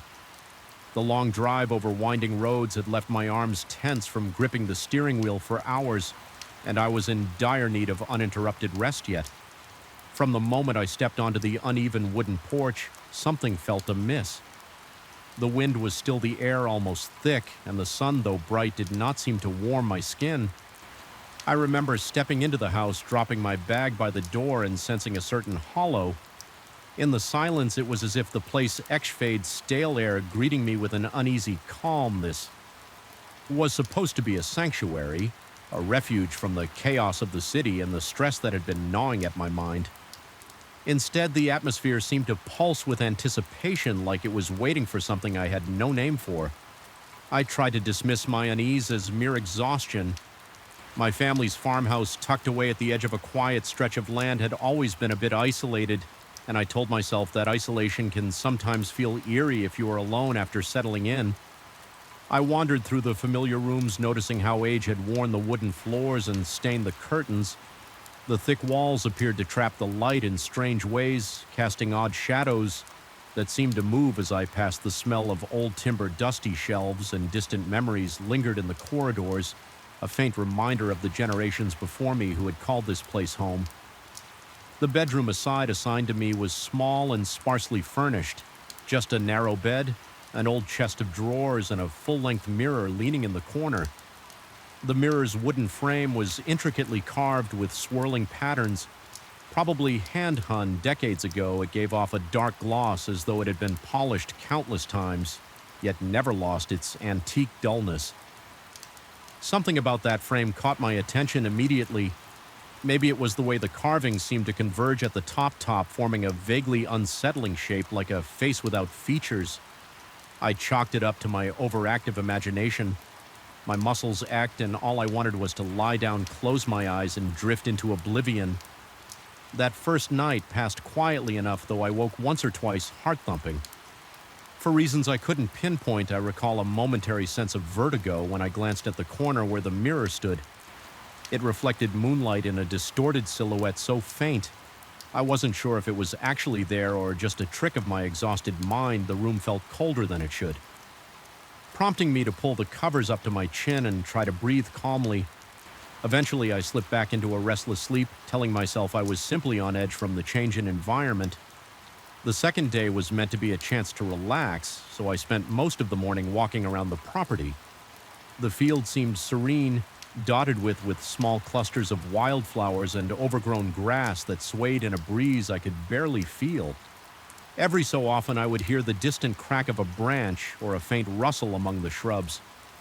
Each time I glanced around, I saw nothing out of place, yet a prickle of anxiety lingered at the back of my neck as I made my way back to the house. The sky began to darken with thick clouds, and the air became strangely still again. That stillness weighed on me like a silent warning. After a simple dinner, I tried to keep my mind occupied by reading an old book I found on the shelf, but my attention kept drifting to the corridor beyond the living room. It was dimly lit by a single lamp, and the shadows seemed to stretch impossibly long, forming shapes that tugged at the corners of my vision. I thought I heard a soft shuffle of footsteps along the hallway, but reasoned it away. As the old house settling, I decided it was best to head to bed early, hoping a good night's sleep would banish the tension coiling in my chest. I slipped under the covers, letting the mattress creak beneath my weight. The rain started to fall gently at first, then intensified, tapping against the window in a steady rhythm. My eyelids grew heavy just as I began to drift off. A soft sound like a sigh reached my ears. I opened my eyes, my heart thawing in response. The sound was so faint I wondered if I had imagined it, but it left me alert. Every nerve on edge. I strained my hearing for a moment, but the only thing I registered was the persistent drumming of the rain. Slowly, I allowed myself to relax, sinking once more into that half-conscious state between waking and dreaming. Sometime in the dead of night, I came awake with a sudden gasp. My breathing was shallow, chest tight with unprovoked panic. It felt as if I had jolted out of a nightmare. Though I couldn't remember any details, my gaze darted around the dark room until it fell on the mirror in the corner. The surface seemed hazy, like it was covered in a thin film of breath. I found it odd because the house wasn't especially humid, and the temperature wasn't significantly cold or warm to cause condensation. My gut twisted. Something about that slight fogging made me feel as though someone else had been standing there exhaling onto the glass. I got up, my pulse hammering in my ears. Each step I took toward that mirror made the boards beneath my feet creak ominously. My throat went dry as I inched closer in the darkness. I could see my pale face reflected back at me. My eyes looked unnaturally wide, rimmed with shadows from poor sleep. Then, for the briefest flicker of an instant, I caught a glimpse of something else, another outline, a face hook hovering beside mine. My heart slammed in my chest, and I staggered back nearly, tripping over my own feet when I dared to look again. All I saw was my own terrified expression. The haze on the mirror was still there, but it offered no sign of that second face. I stood there trembling, adrenaline surging through my veins. My stomach turned and a cold sweat broke out on my forehead. Eventually, I forced myself to return to bed. Sleep was a lost cause, but I lay down out of sheer exhaustion, heart pounding and skin clammy. I must have drifted off sometime near dawn, because the next thing I recall is the faint light of morning seeping through the curtains at breakfast. I felt disoriented and on edge. My hands shook slightly as I poured coffee, and my appetite was non-existent. The oddness of the night weighed on me, but I tried to maintain some sense of normalcy by sticking to a routine.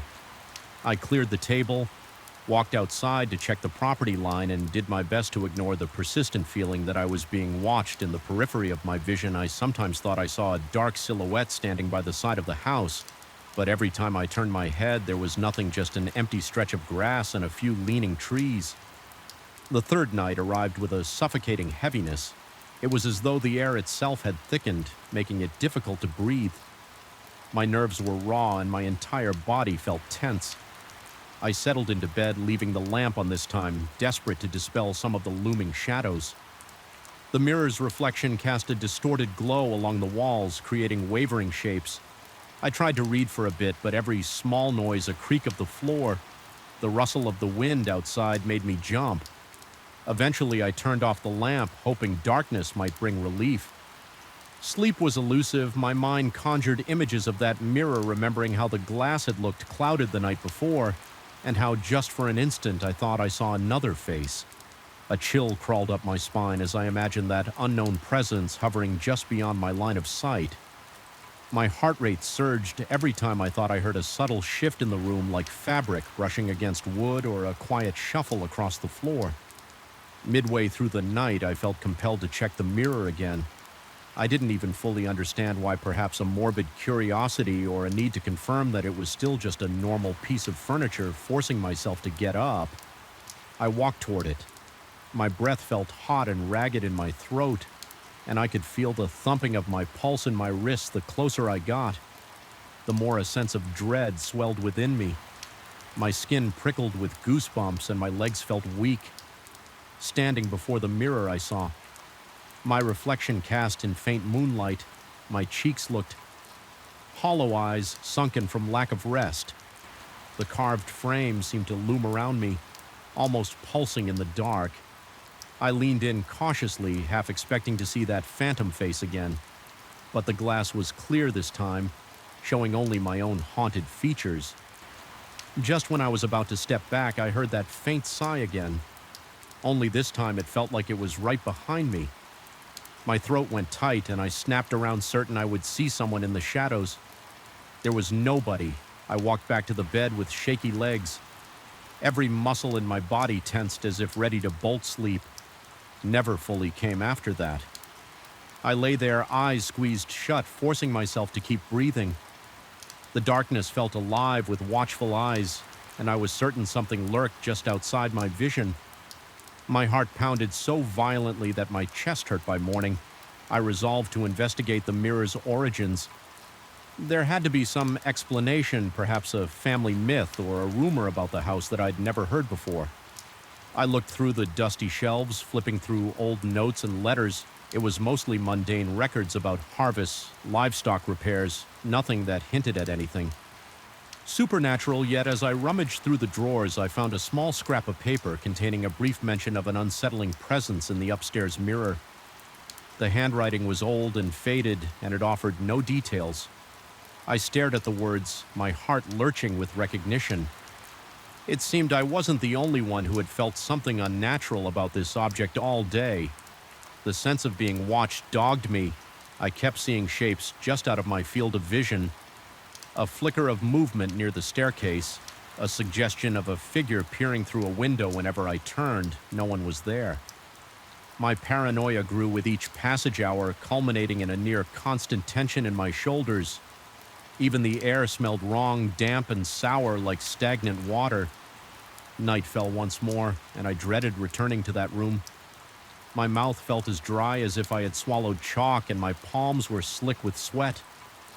Nonetheless, I forced myself to lie down, hoping the ordeal would somehow subside. The hours stretched on, and I alternated between drowsy half-sleep and jolts of sheer panic. At some point, I became aware of a raspy sound like labored breathing.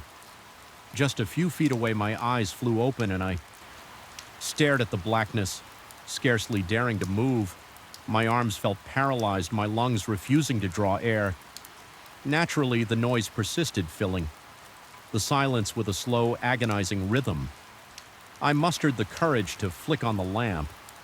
The sound stopped instantly, as if someone had plugged a leak in a pressurized chamber. Adrenaline pounded in my veins, and I felt the hair on the back of my neck stand up. I glanced toward the mirror.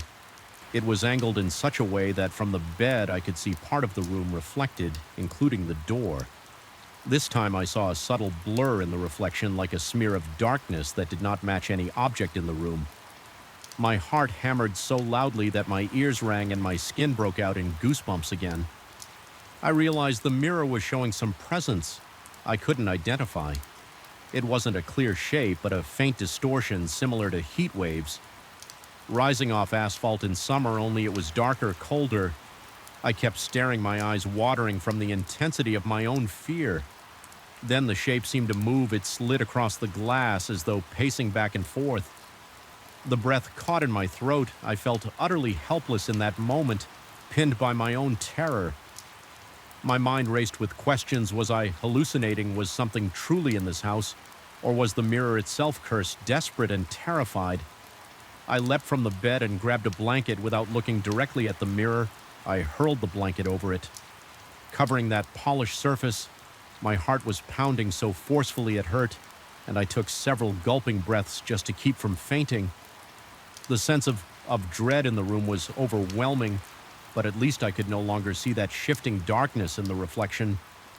I spent the remainder of the night huddled in a corner of the bed covers pulled up around me. My mind cycled through every possible explanation: sleep deprivation, stress, a failing mental state. But a deeper part of me was convinced that something truly horrifying had latched onto that mirror, or had always been there, lurking behind the veneer of its aged wood and cloudy glass. Morning could not come soon enough. The moment dawnlight infiltrated the thin curtains, I packed my things in a flurry, my hands shaking so badly I nearly dropped my belongings. The entire house felt alive with tension, as though it was watching me scramble. My heart wouldn't settle. Pounding furiously while I stuffed clothes into my bag, I wanted nothing more than to leave that place, to put as much distance between me and that mirror as humanly possible.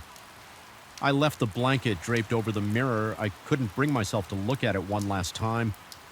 The thought of seeing that presence, or worse, seeing an actual face, made my chest tighten. As I closed the bedroom door behind me, I felt a subtle pressure in the air, almost like a hand pressed against my back. Ushering me out, my fear spiked again, but I forced myself to stay composed, reminding myself that if I panicked too much, I might never escape once. Outside, I could breathe a little more freely, though I noticed the sky was a dull gray, oppressive clouds looming overhead. I got into my car, started the engine, and didn't look back. My pulse thundered as I drove away, half expecting to glance in the rearview mirror and spot something sitting in the back seat. That entire drive felt surreal. My mind still struggling to reconcile the events of the past days with any kind of rational explanation. Even now, as I reflect on the experience, my pulse quickens. I can't quite convince myself it was all in my head when I think about that mirror and the face I almost saw.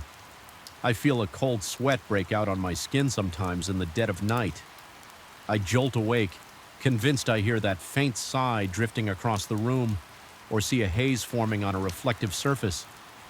In those moments, I remind myself that I left that haunted place behind, that I escaped whatever was lurking in that old mirror.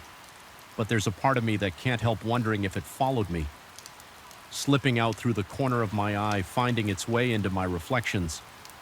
Wherever I go, the unease it left in my mind has become a constant companion, a lingering sense of dread that flares up whenever a dark corner or a polished window catches my gaze.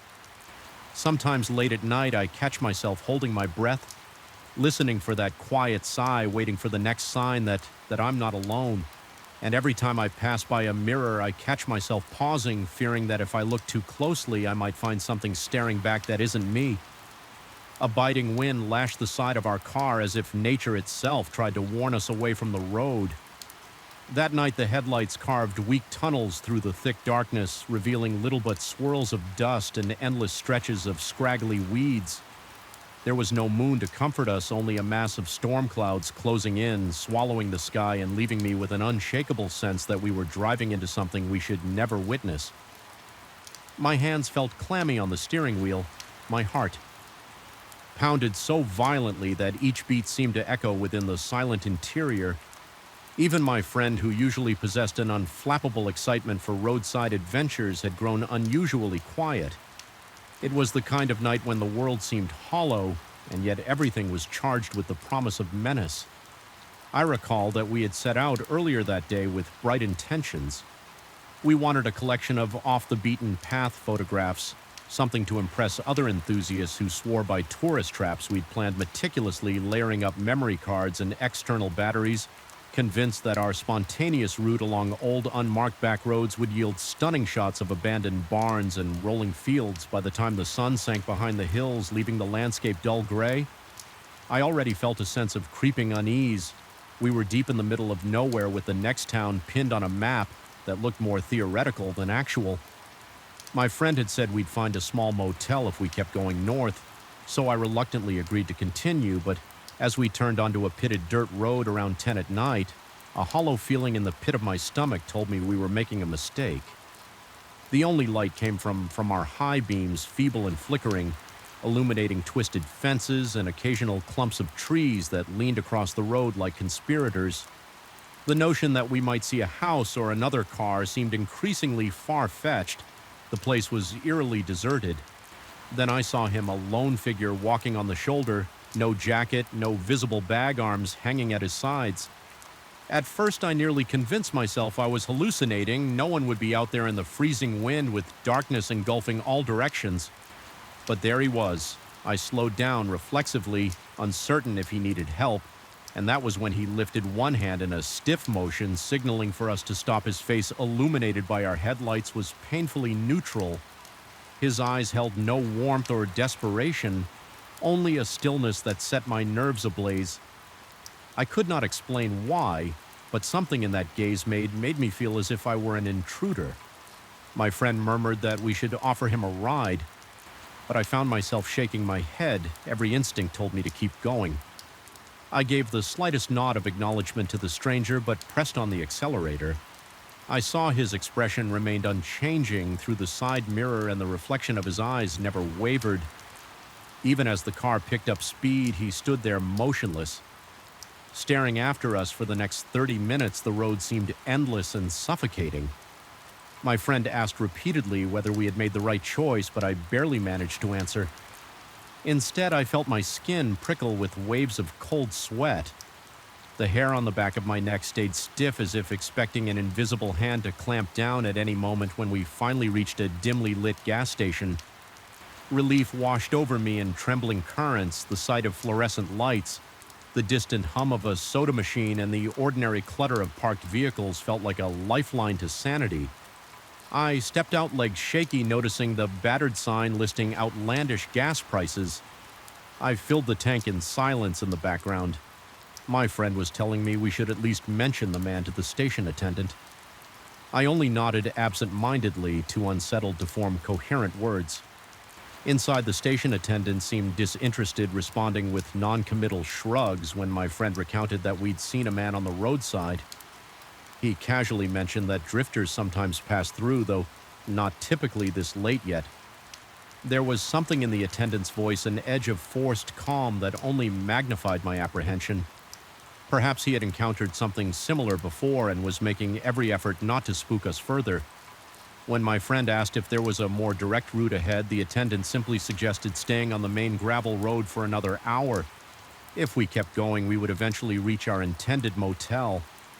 My pulse throbbed in my ears as we stepped back outside, uncertain but unwilling to linger in a gas station that felt haunted by unspoken stories. We pulled out onto the road again, hoping that 30 more miles of driving would pass uneventfully. My eyes strained against the darkness. The tension in my chest was almost unbearable. I kept checking the rearview mirror as if expecting to see that figure trailing behind us impossibly keeping pace. The wind picked up, rattling the car windows. I felt the wheel shudder under my hands, as if the entire world wanted to unhinge and plunge us into the depths of some nightmare. My friend remained quiet, occasionally pointing out a battered billboard or a turn-off sign, but neither of us truly believed we'd see anything normal again. Then around midnight, we reached the same stretch of road where we had first seen the man. My heart hammered so violently I could feel my pulse throbbing at my temples.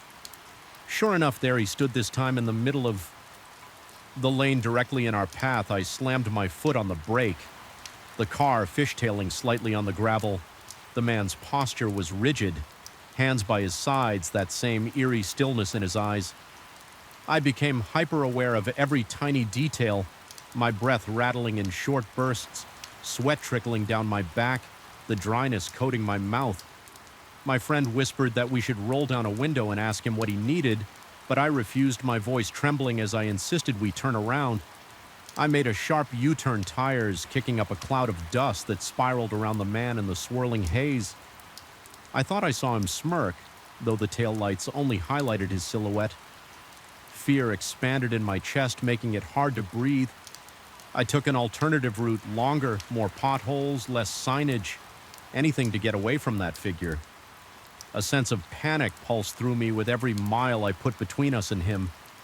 Still, I couldn't shake the feeling that he was following us not by normal means, but by something beyond my understanding. I felt eyes on me whenever we passed a grove of trees or a partially collapsed barn. Every shape along the roadside looked like a human outline, and every gust of wind sounded like a labored breath. My friend tried to calm me, pointing out that the man couldn't possibly move that fast. Even if he had a hidden vehicle, there was no road that led him to appear twice in those random spots without us seeing it. I nodded silently, but dread sank deeper into my bones. My hands were slick on the steering wheel and my arms ached from gripping it. Too tightly, the darkness seemed alive, pressing against the windows, and the interior of the car felt claustrophobic under the weight of the unknown. When we finally re-emerged onto a more open stretch of road, I risked a glance into the rearview mirror. The reflection revealed nothing but darkness, and yet I felt certain that if I stared long enough, I would see him there. Stepping out of the blackness, we drove for hours, never finding the motel we had been promised. Instead, we passed boarded-up houses with broken windows and sagging roofs, their decaying structures looming out of the darkness like silent sentinels. There were no lights in any windows, no signs of life, only the relentless hush of the wind. Every so often I swore I heard a low thud under the car like a muffled footstep on the trunk. But each time I pulled over to check, there was nothing. The engine purred, the road stretched ahead, and the emptiness around us felt like it would swallow us at any moment. A creeping paranoia began to gnaw at my mind. I questioned whether I had really seen the man twice, or if the night was playing tricks on my exhausted senses. My friend tried to reassure me, suggesting that maybe we had simply passed two different hitchhikers who wore similarly dark clothes, but I knew it was the same man with the same blank expression and unnaturally intense stare. I couldn't articulate how I knew, but it seemed as though his image had branded itself onto my subconscious so that I would recognize him. No matter how quickly we drove by, each time I recalled his vacant face, my heart began pounding new, and a wave of goosebumps spread over my arms. We eventually decided to pull over at a clearing next to a small cluster of trees. Purely because my body trembled with exhaustion. Sleep seemed impossible, but resting for a moment felt necessary. I turned off the engine, and the silence that fell was like a vacuum. I could hear my pulse in my ears and the faint sound of my friend's uneasy breathing. The night's cold wrapped around us like an unwelcome embrace. I shut my eyes for a moment, only to sense movement in the corner of my vision. I snapped them open, scanning the tree line.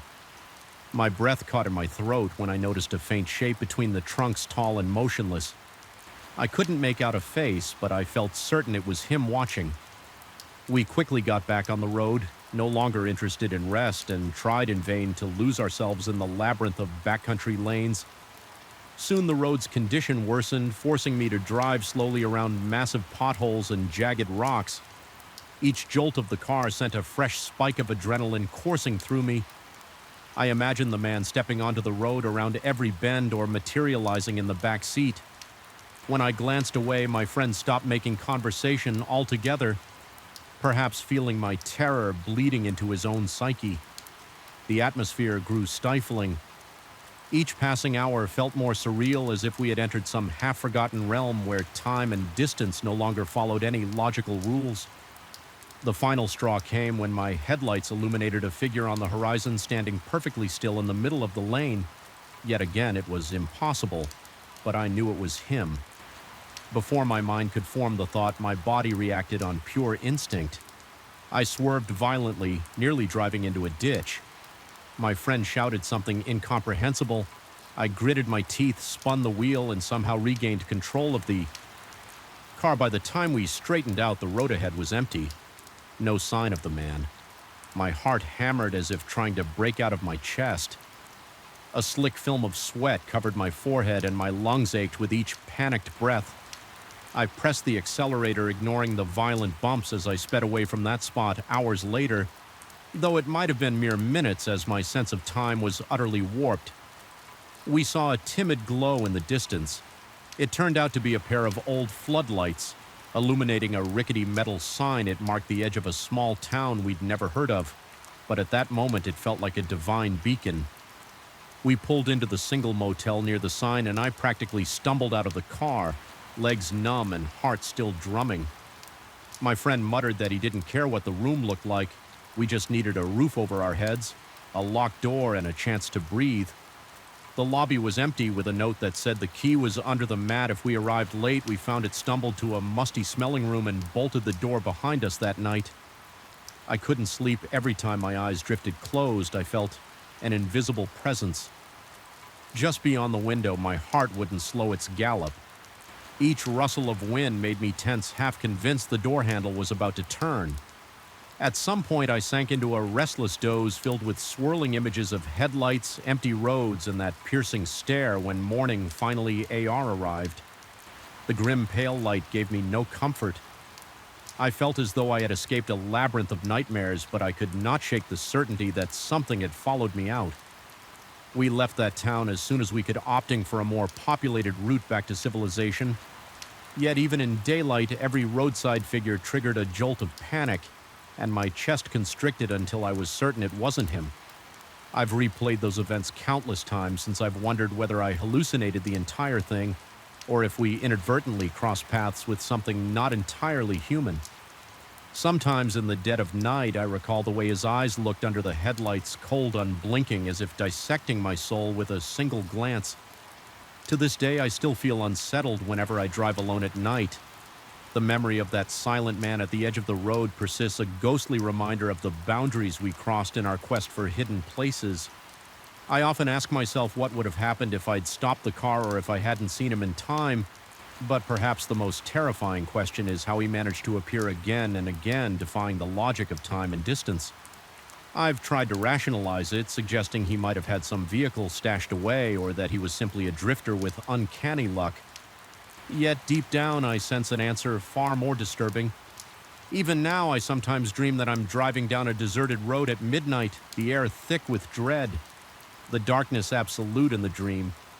I see the man again standing in the middle of the lane, impossibly close to my headlights as I press the brake pedal. He turns his head and stares straight into my eyes, wordlessly demanding something I cannot give. I always wake with a racing heart, drenched in sweat, uncertain whether I've just escaped a dream or momentarily glimpsed another reality, and I suspect that if I ever venture back to those forsaken roads, I might find him waiting.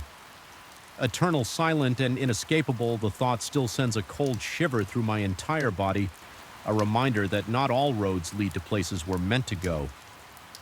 Sometimes the darkest paths are better left unexplored. From the moment I turned off the main highway onto that lonely dirt road, I sensed something was wrong. It was an oppressive kind of silence that seemed to settle around me, as if the breeze and the birds conspired to hush themselves. In my presence, my headlights traced the contours of leaning trees, their branches reaching out like skeletal arms, urging me to turn back, but I was determined to find this hidden stretch of river that I had been told was perfect for fishing. Remote, calm, and rarely visited, I had planned this weekend to clear my head, to be far from the noise of the city, yet I couldn't shake the feeling that I was trespassing somewhere I didn't quite belong. My gut told me that I was heading toward an experience I would rather not have. Even before I arrived at the campsite, by the time I finally parked, dusk was already thick around me. The orange glow on the horizon had receded into a faint purple haze, leaving the landscape coated in a veil of shadows standing by the trunk of my car. I realized just how isolated I was. There were no other vehicles, no signposts, no lights from distant cabins or houses. Only an endless expanse of trees and brush punctuated by the faint gurgle of flowing water somewhere beyond. I felt a momentary spike of unease, but I forced myself to ignore it. I told myself I was just being overly cautious, that this was precisely the solitude I had longed for. I trudged down a narrow trail leading to the riverbank gear clinking with each step, the dusty ground crunching underfoot. Eventually, I found the spot I had been told about, a gentle bend in the river where the current slowed enough to create a shallow pool. The water glistened under the last remnants of twilight, looking deceptively calm, perfect for casting a fishing line. I thought I set up my tent close to the river's curve, driving the stakes into the hard ground with deliberate, forceful blows, as though asserting my presence might ward off any misgivings. My breath was steady, but my heart thumped a little louder than usual. I tried to quell my own nerves by focusing on the mundane tasks of securing the tent, unrolling my sleeping bag, and prepping a small area for a campfire. When night finally fell, it descended completely. The moon was a thin crescent, giving me only the barest sliver of light. My fire struggled against the inky darkness, spitting and crackling, but never truly illuminating the full expanse around me. Every few minutes, I would hear a rustling in the nearby brush or the plop of a fish somewhere. Downstream, and I'd feel the hairs on my neck bristle. I reminded myself that all forests come alive at night. Small animals, scurry insects, buzz branches sway. These were normal sounds, yet each subtle noise was enough to send a fresh jolt of adrenaline through my body. The sensation of being watched was already creeping in, but I tried to suppress it. I sat on a folding chair near the fire, my fishing rod set aside for the early morning hours. The temperature dropped faster than I expected, and a cool wind carried the smell of wet earth and decaying leaves as I warmed my hands near the flickering flames. I caught a glimpse of movement across the river, a dark shape taller than any bush shifting among the trees on the opposite bank. At first, I strained to see if it might be some animal, maybe a deer or a lost hiker, but there was something unnatural in the way it moved, slow and deliberate, as if it was examining me. My pulse quickened and my mind raced through a jumble of possibilities. Whatever it was, it made no sound, just footsteps, heavy and resonant, snapping twigs underfoot. I felt a cold spike of fear carve a path through my gut. I wanted to call out to ask who it was and whether they needed help, but the rational part of me resisted the presence of another person here this late without any kind of flashlight or camping gear. Seemed off my adrenaline spiked even more. Eventually, I mustered enough courage to give a short shout, something like, "Is anyone there?" The only response was silence, a suffocating, almost tangible silence. No birds, no breeze rustling the leaves, nothing. Despite the warmth of the fire, my skin broke out in goosebumps. Anxiety slithered up my spine, and I kept telling myself that maybe it was just my eyes playing tricks in the darkness. A few minutes later, the shape shifted again, as if it had heard something or decided to move. I saw the figure duck behind a cluster of shrubs. My eyes darted around, trying to track its trajectory. Then I heard another series of branches snapping from somewhere behind me on my side of the river. My chest tightened and I shot up from my chair. Heart hammering so violently I could hear the blood pounding in my ears. A wave of dizziness overtook me and I had to take a few steps to steady myself. The idea that someone or something might be encircling me, approaching from the rear, felt deeply wrong. That primal instinctive alarm I had ignored earlier was now screaming at me to leave my mind churned with possibilities.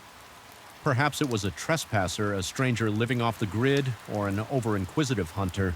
But there was an odd stillness between each noise, as though the forest itself was complicit in hiding this unseen presence. Even my own breathing sounded too loud. Each exhalation trembled in my throat and my hands felt clammy. My chest felt tight, and the nighttime chill seeped into my bones. No matter how close I stood to the fire, time stretched on and the footsteps eventually receded, but I could sense I was no longer alone. I was certain something was waiting just beyond the circle of light thrown by my campfire. My muscles tensed with every stray crack of a branch or shift in the undergrowth. At one point, I tried to focus on the small tasks again, rearranging some of my gear, sipping water from my canteen, checking the dryness of my spare clothes just to distract myself. Yet my ears never stopped straining for the slightest sign of movement, my skin prickling at the possibility of a hidden observer. When I finally retreated into my tent, I felt anything but safe. I zipped the entrance closed, but that flimsy barrier offered little solace. My flashlight flickered across the fabric walls, revealing ominous shapes formed by tree shadows each time the wind gusted.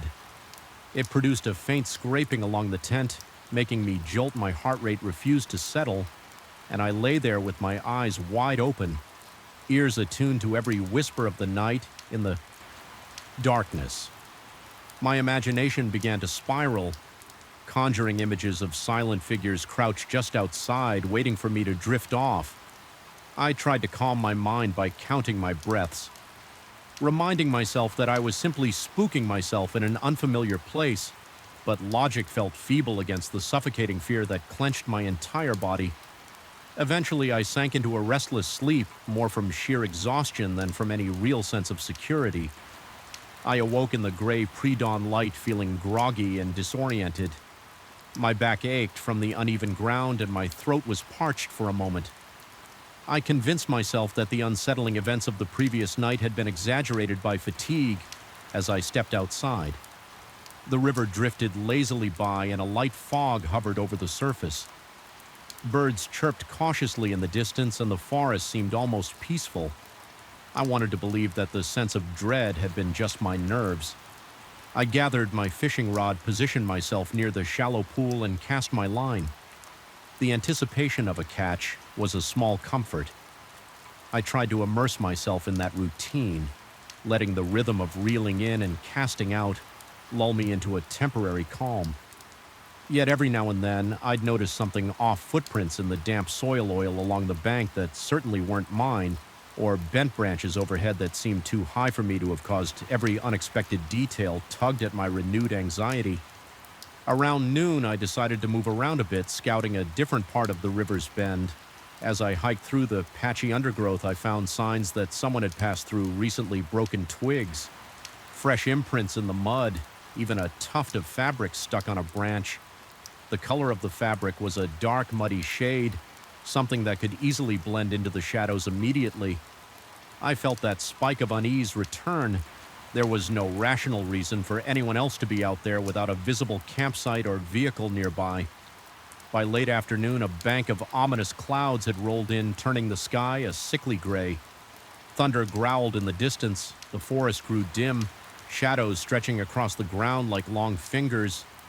My plan was to stay another night and continue fishing the next morning. But that creeping sense of being stalked had grown too powerful to dismiss. My every instinct told me to leave before nightfall trapped me again. The problem was that curiosity and stubbornness fought to keep me from running off. I almost wanted to prove to myself that I could endure a single night alone by the river without succumbing to irrational fear. After all, I had seen no direct threat, just unsettling signs and fleeting shadows.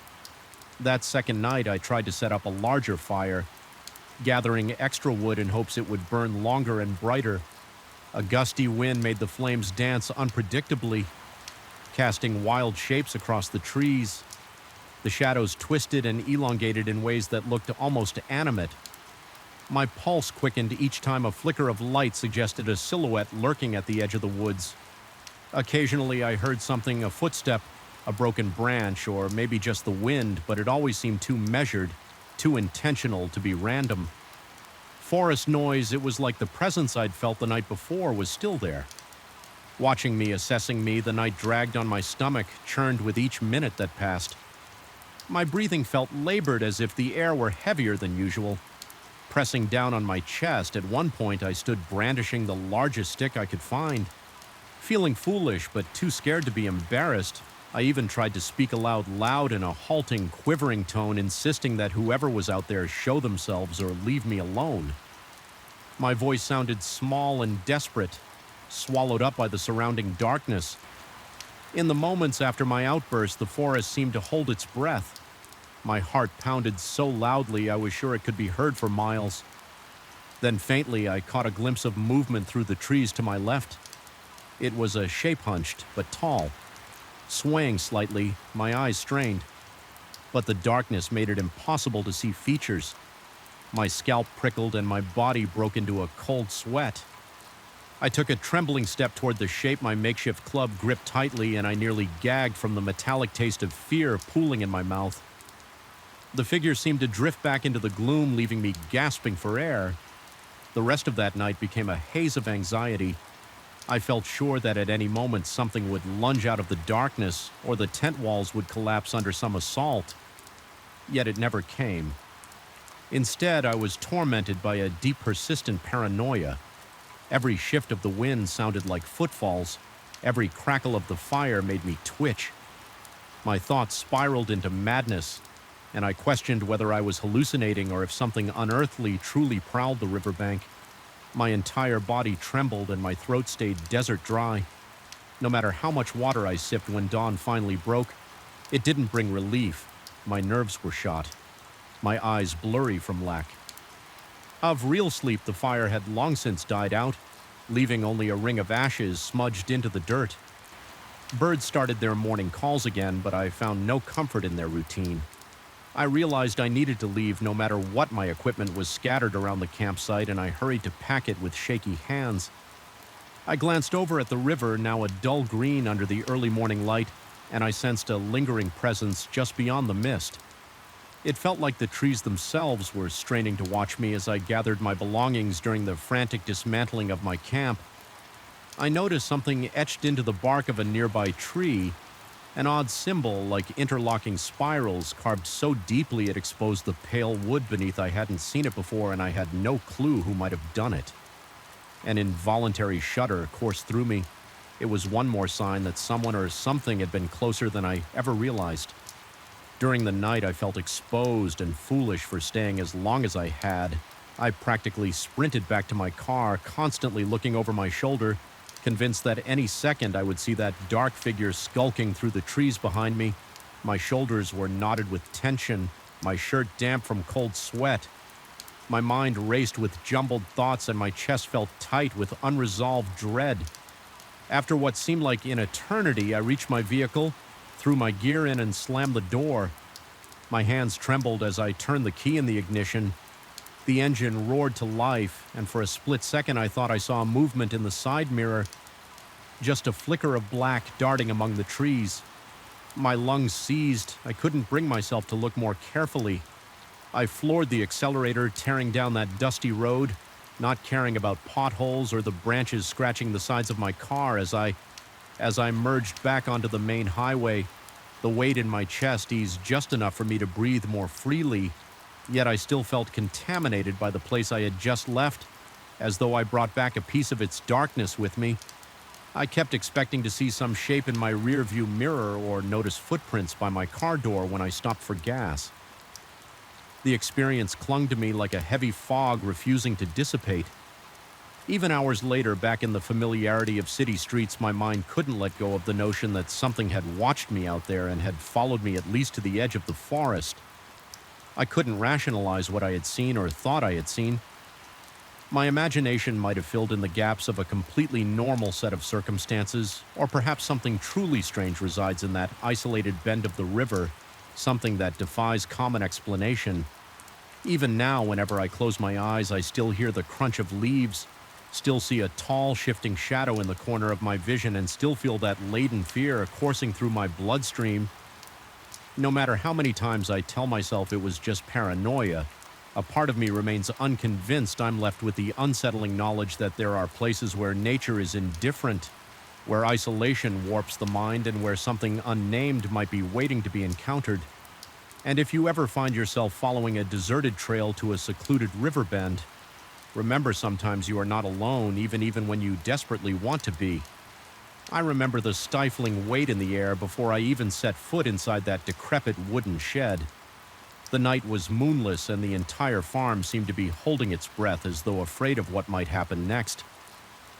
Shadows stretched unnaturally across the dusty ground, and a sense of wrongness clung to the atmosphere like a stubborn stain. I felt it in the tingling on the back of my neck and in the sudden dryness of my throat, an unshakable impression that I was trespassing on something best left undisturbed. I had come to my uncle's farm to assist with harvesting. It was supposed to be straightforward, a couple of days of hard work in the fields, then restful evenings spent in the old ranch house, perhaps a few beers after sundown. I never imagined I'd be drawn to that condemned shed, the one my uncle always avoided, rarely spoke of after years of disuse. It stood at the edge of the property like a withered sentinel. The planks bowed and splintered from decades of neglect, and yet there was a peculiar magnetism about it. Perhaps it was the rotting timber or the stories the farmhands whispered whenever they passed by, or maybe it was just my own foolish curiosity. I couldn't stop replaying that first impression in my head, the door practically welded, shut by rust, the scent of moist earth lingering inside as though fresh soil had been scattered just hours before. Yet there was something else beneath the smell of dirt, a coppery undertone that tightened my stomach. Once the sun went down, I felt an undeniable urge to return. Maybe I needed to prove to myself that my imagination was acting up, or perhaps part of me was chasing the thrill of uncovering secrets, best left buried on. That first night I slipped away after dinner, ensuring nobody noticed my absence. My heart hammered in my chest before I even reached the shed's entrance. I could hear my own breathing, quick and shallow, as if my body was unconsciously bracing for confrontation. The door protested with a long, shrill screech. When I forced it open immediately, the smell of wet soil engulfed my senses again. More pungent in the darkness, the beam of my flashlight cut through clouds of dust, and for an instant it illuminated old tools strewn haphazard along the floor. Rusted sickles, chipped shovels, battered rakes. Everything lay in a chaotic sprawl, yet among those decaying items I glimpsed suspiciously shiny metal pieces, the edges appearing recently sharpened as though someone had been there. Not too long ago, taking cautious steps forward, I felt my pulse throb in my ears. My palms grew clammy around the flashlights. Handled the only sounds at first were my own footsteps and the soft rasp of my clothes brushing against the doorframe. Then I heard movement. It was faint, but it reverberated in the cramped space like a muffled rustling. It reminded me of a large sack being dragged across the floor, or possibly heavy cloth brushing against a solid surface. My breath caught in my throat, pointing the flashlight toward the far corner. I saw only darkness where the light struggled to reach. Then scanning downward, I noticed fresh marks etched into the packed dirt floor. They resembled long, uneven scratches, some shallow, others deeper, as though something sharp had dug into the ground. A wave of cold fear rippled through me. My stomach clenched and a shiver rolled up my spine. I tried to rationalize it. Maybe it was a vagrant seeking shelter or a wild animal rummaging for a warm place. My uncle had warned me more than once that raccoons or stray dogs sometimes wandered into old structures, but something about those scratches didn't seem animalistic. The spacing between them felt too deliberate, as if whatever made them had an almost human sense of intention. I didn't dare linger to find out. I retreated, careful not to make any sudden noise, each floorboard squeaking in disapproval beneath my boots. Just as I neared the door, I heard a loud thud on the external wall of the shed. The vibration traveled through the wood and into my bones. My heart jolted and a violent surge of adrenaline coursed through my veins. Convinced I wasn't alone, I hurried outside without looking back. Once I was out in the open, the night air seemed suffocating rather than refreshing. I stood there, paralyzed for a moment. I felt eyes on me, though, from where I couldn't tell. The darkness surrounding the shed felt thicker, as if it were wrapping itself around my body. Then from inside, I heard it again, that same dull thud, sounding almost like an echo of my own heartbeat. It took all my willpower not to run screaming into the house. Instead, I forced myself to move, slowly, stepping away with as much composure as I could manage. Every step felt heavier than the last, my legs trembling from the residual burst of fear. The next morning, I recounted my experience to my uncle in hushed, nervous phrases. He stared at me skeptically, but agreed to come take a look when we went together. Though the daylight offered little comfort, The shed now looked pitifully dilapidated. The sun revealed the extent of the rot in its walls, the sagging roof, and the vines that had started to reclaim parts of the outer structure inside the tools that had appeared so menacing under my flashlight now seemed harmless. Corroded relics of times gone by, the suspiciously sharp edges I had noticed the night before didn't appear nearly as threatening. Everything looked ordinary in the mundane glare of noon. We found only the faint outlines of footprints and irregular scuff marks, which my uncle concluded might be from raccoons or some other scavenger. He seemed to believe I was merely spooked by the shadows. Still, I could tell he wasn't entirely at ease. I observed how he avoided stepping into the far corner, his eyes flickering there once or twice with a trace of unease. He didn't find anything conclusive, so he simply shrugged and remarked that the place was best left locked throughout the day. I tried to shake off the dread that clung to me. Harvesting corn under the relentless sun should have worn me out enough to sleep dreamlessly, but by the time darkness descended again, my mind was riddled with possibilities. I kept replaying the strange noises, the fresh scratches, and that pungent odor in my head that night. I felt drawn back as though I were a moth circling a distant flame. Despite my own logical arguments, I found myself standing near the shed's entrance once more, flashlight in hand this time. I tried to be more methodical. I approached with caution, noticing how the wind seemed to die the moment I stepped into the shed's shadow. There was a stifling stillness around me. Even the crickets sounded muted, as though they recognized this boundary and dared not invade it. My heart pounded so forcefully that my chest felt tight. I flashed my light around the interior. The layout was exactly as I remembered, but something about the air felt even heavier. Tonight, the smell of damp earth was accompanied by an undertone that reminded me of decaying leaves or stagnant water, only sharper, almost metallic. I knelt beside one of the fresher-looking scratches on the floor and ran my fingers across the grooves. Small particles of soil clung to my skin, and the indentations felt too clean, too precise. Then a peculiar sensation overcame me, like static electricity prickling along my arms. My flashlight began to flicker, plunging the corners of the shed into an even deeper blackness. Whenever the beam wavered in those intermittent flashes of dark, it felt like the corners expanded, swallowing more space than the walls actually allowed, fighting the urge to panic. I wrapped the flashlight against my palm, praying it wouldn't give out entirely. For a few moments it stabilized, revealing something that turned my blood cold along the far beam. Faint scratch marks much higher off the ground ran parallel to those on the floor. These were vertical, as if something had stood on its hind legs or reached upward, clawing at the wood with intense desperation or fury. The realization that whatever made the floor scratches might also have made these marks, while upright, triggered a violent wave of nausea in me. Suddenly, I felt profoundly vulnerable. My throat tightened and my breath grew ragged. Anxiously, I swung the flashlight around to check if I was alone. That corner where I'd heard movement the night before remained dark, the air there seeming thicker, more oppressive.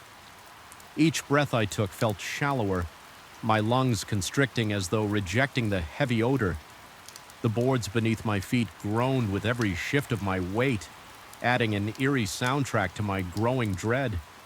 Compelled by an impulse I couldn't fully explain, I forced myself to inch closer to that malignant corner. With every step, a subtle pressure formed at my temples like the onset of a headache. My ears began to ring and my heartbeat thundered, echoing in that ringing, until I couldn't distinguish external noise from the pounding in my skull. When I finally angled the flashlight to the darkest spot, my eyes struggled to focus. I saw sacks of something stacked behind an old wooden crate. At first I thought they were simply grain bags that had been left there ages ago. Then I noticed that at least one looked recently used. The burlap not nearly as torn or discolored as I would expect it was, as if someone had been rummaging through supplies in secret, but for what purpose I couldn't guess. Hovering there, gripping the flashlight so tightly my knuckles ached, I began to feel a presence close behind me. It was nothing I could see or hear, yet my instincts flared. The temperature felt as though it had plummeted by several degrees, and goosebumps erupted along my arms. The primal urge to turn around to confront whatever might be looming over me, wed with the paralyzing terror that insisted I keep my gaze forward. My muscles twitched with tension. Slowly, I turned, shining the light in a wide arc across the shed. All I found was stillness. But the sensation of being watched did not subside. In that deafening silence, I became aware of an odd scraping noise. It was faint yet persistent, like claws or nails being dragged along the interior of the shed's outer walls. The direction seemed to change.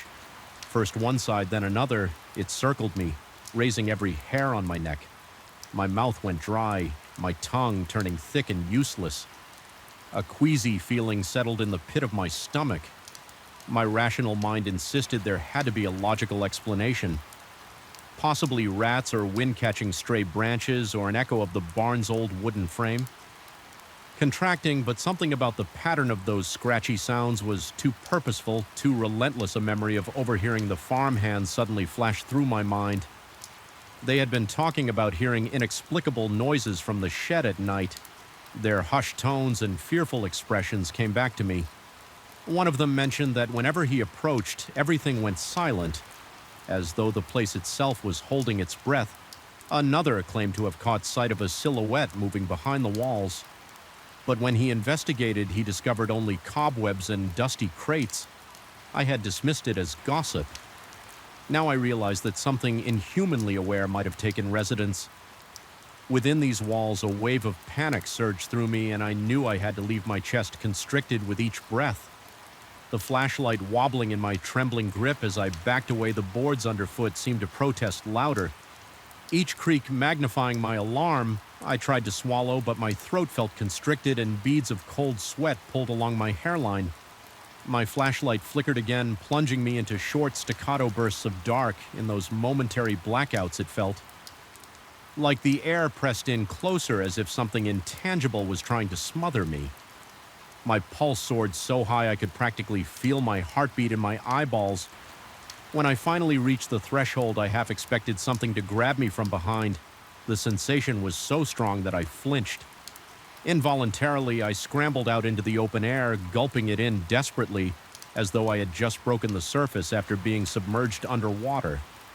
My lungs burned, and I stumbled a few paces away before turning to watch the shed from a safer distance. Under the moonlight now peeking through a thin layer of cloud, the structure looked as if it were pulsating the rotten board, shifting in and out of shadow. Then, unmistakably, I heard another thud from within, resonating like a heartbeat inside the old timbers.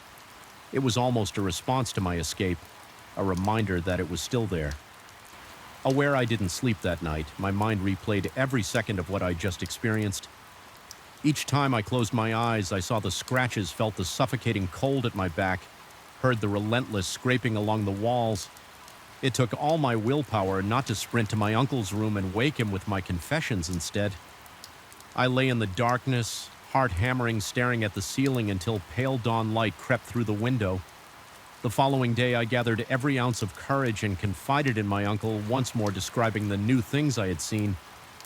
He looked at me intently, a grave expression, crossing his weathered features in a voice that remained calm yet carried a hint of concern. He suggested that I was pushing myself too hard and maybe seeing patterns and shadows still. I detected something unspoken behind his eyes, as if he knew the place carried secrets but preferred to keep them buried. He advised I stay away from the shed, promising to board it up properly. Soon I took his suggestion to heart. I spent the rest of my stay there, avoiding the shed's vicinity, focusing on the daylight tasks, collecting eggs, helping with the fields, organizing tools. TOS in the main barn, anything to keep my mind occupied, yet at night, I swore I could hear soft scraping drifting across the fields, faint and almost indistinguishable from the rustle of corn leaves. Sometimes I imagined a shape standing by the shed door, tall and contorted in the moonlight, but I never allowed myself to look too closely. Perhaps it was my imagination, or maybe it was real. Either way, I dreaded confirming it when the harvest ended and my time at the farm concluded. I packed my bags with trembling hands. My uncle was grateful for my help, but he couldn't hide the relief in his eyes. As I drove away, even now, whenever I think back on that shed, I recall the suffocating tension in the air, the metallic smell layered over damp earth, and the deep scratches that defied logical explanation. I still feel that spectral gaze following me, a lingering sense that something observed my every move I escaped without tangible injuries or final answers. But the farm no longer holds the peaceful memories it once did. Instead, it stands as a reminder of how fragile our understanding of reality can be, even in the daylight when all seems safe. There are places better left locked and forgotten, and at night those places breathe with an unseen presence as though they are waiting for the next curious soul to wander inside. I'll never set foot in that shed again. I tell myself that I should be thankful I left with my sanity intact, but I'm not entirely sure I did. Sometimes in the silence of my own home, I hear that faint scraping in the walls. My heartbeat spikes and my skin prickles with the same electric dread I felt that night. Then I remind myself that it's just the house settling or the pipes groaning. But each time, deep down, there's a small part of me that knows better. Some doors once opened are never truly CL closed.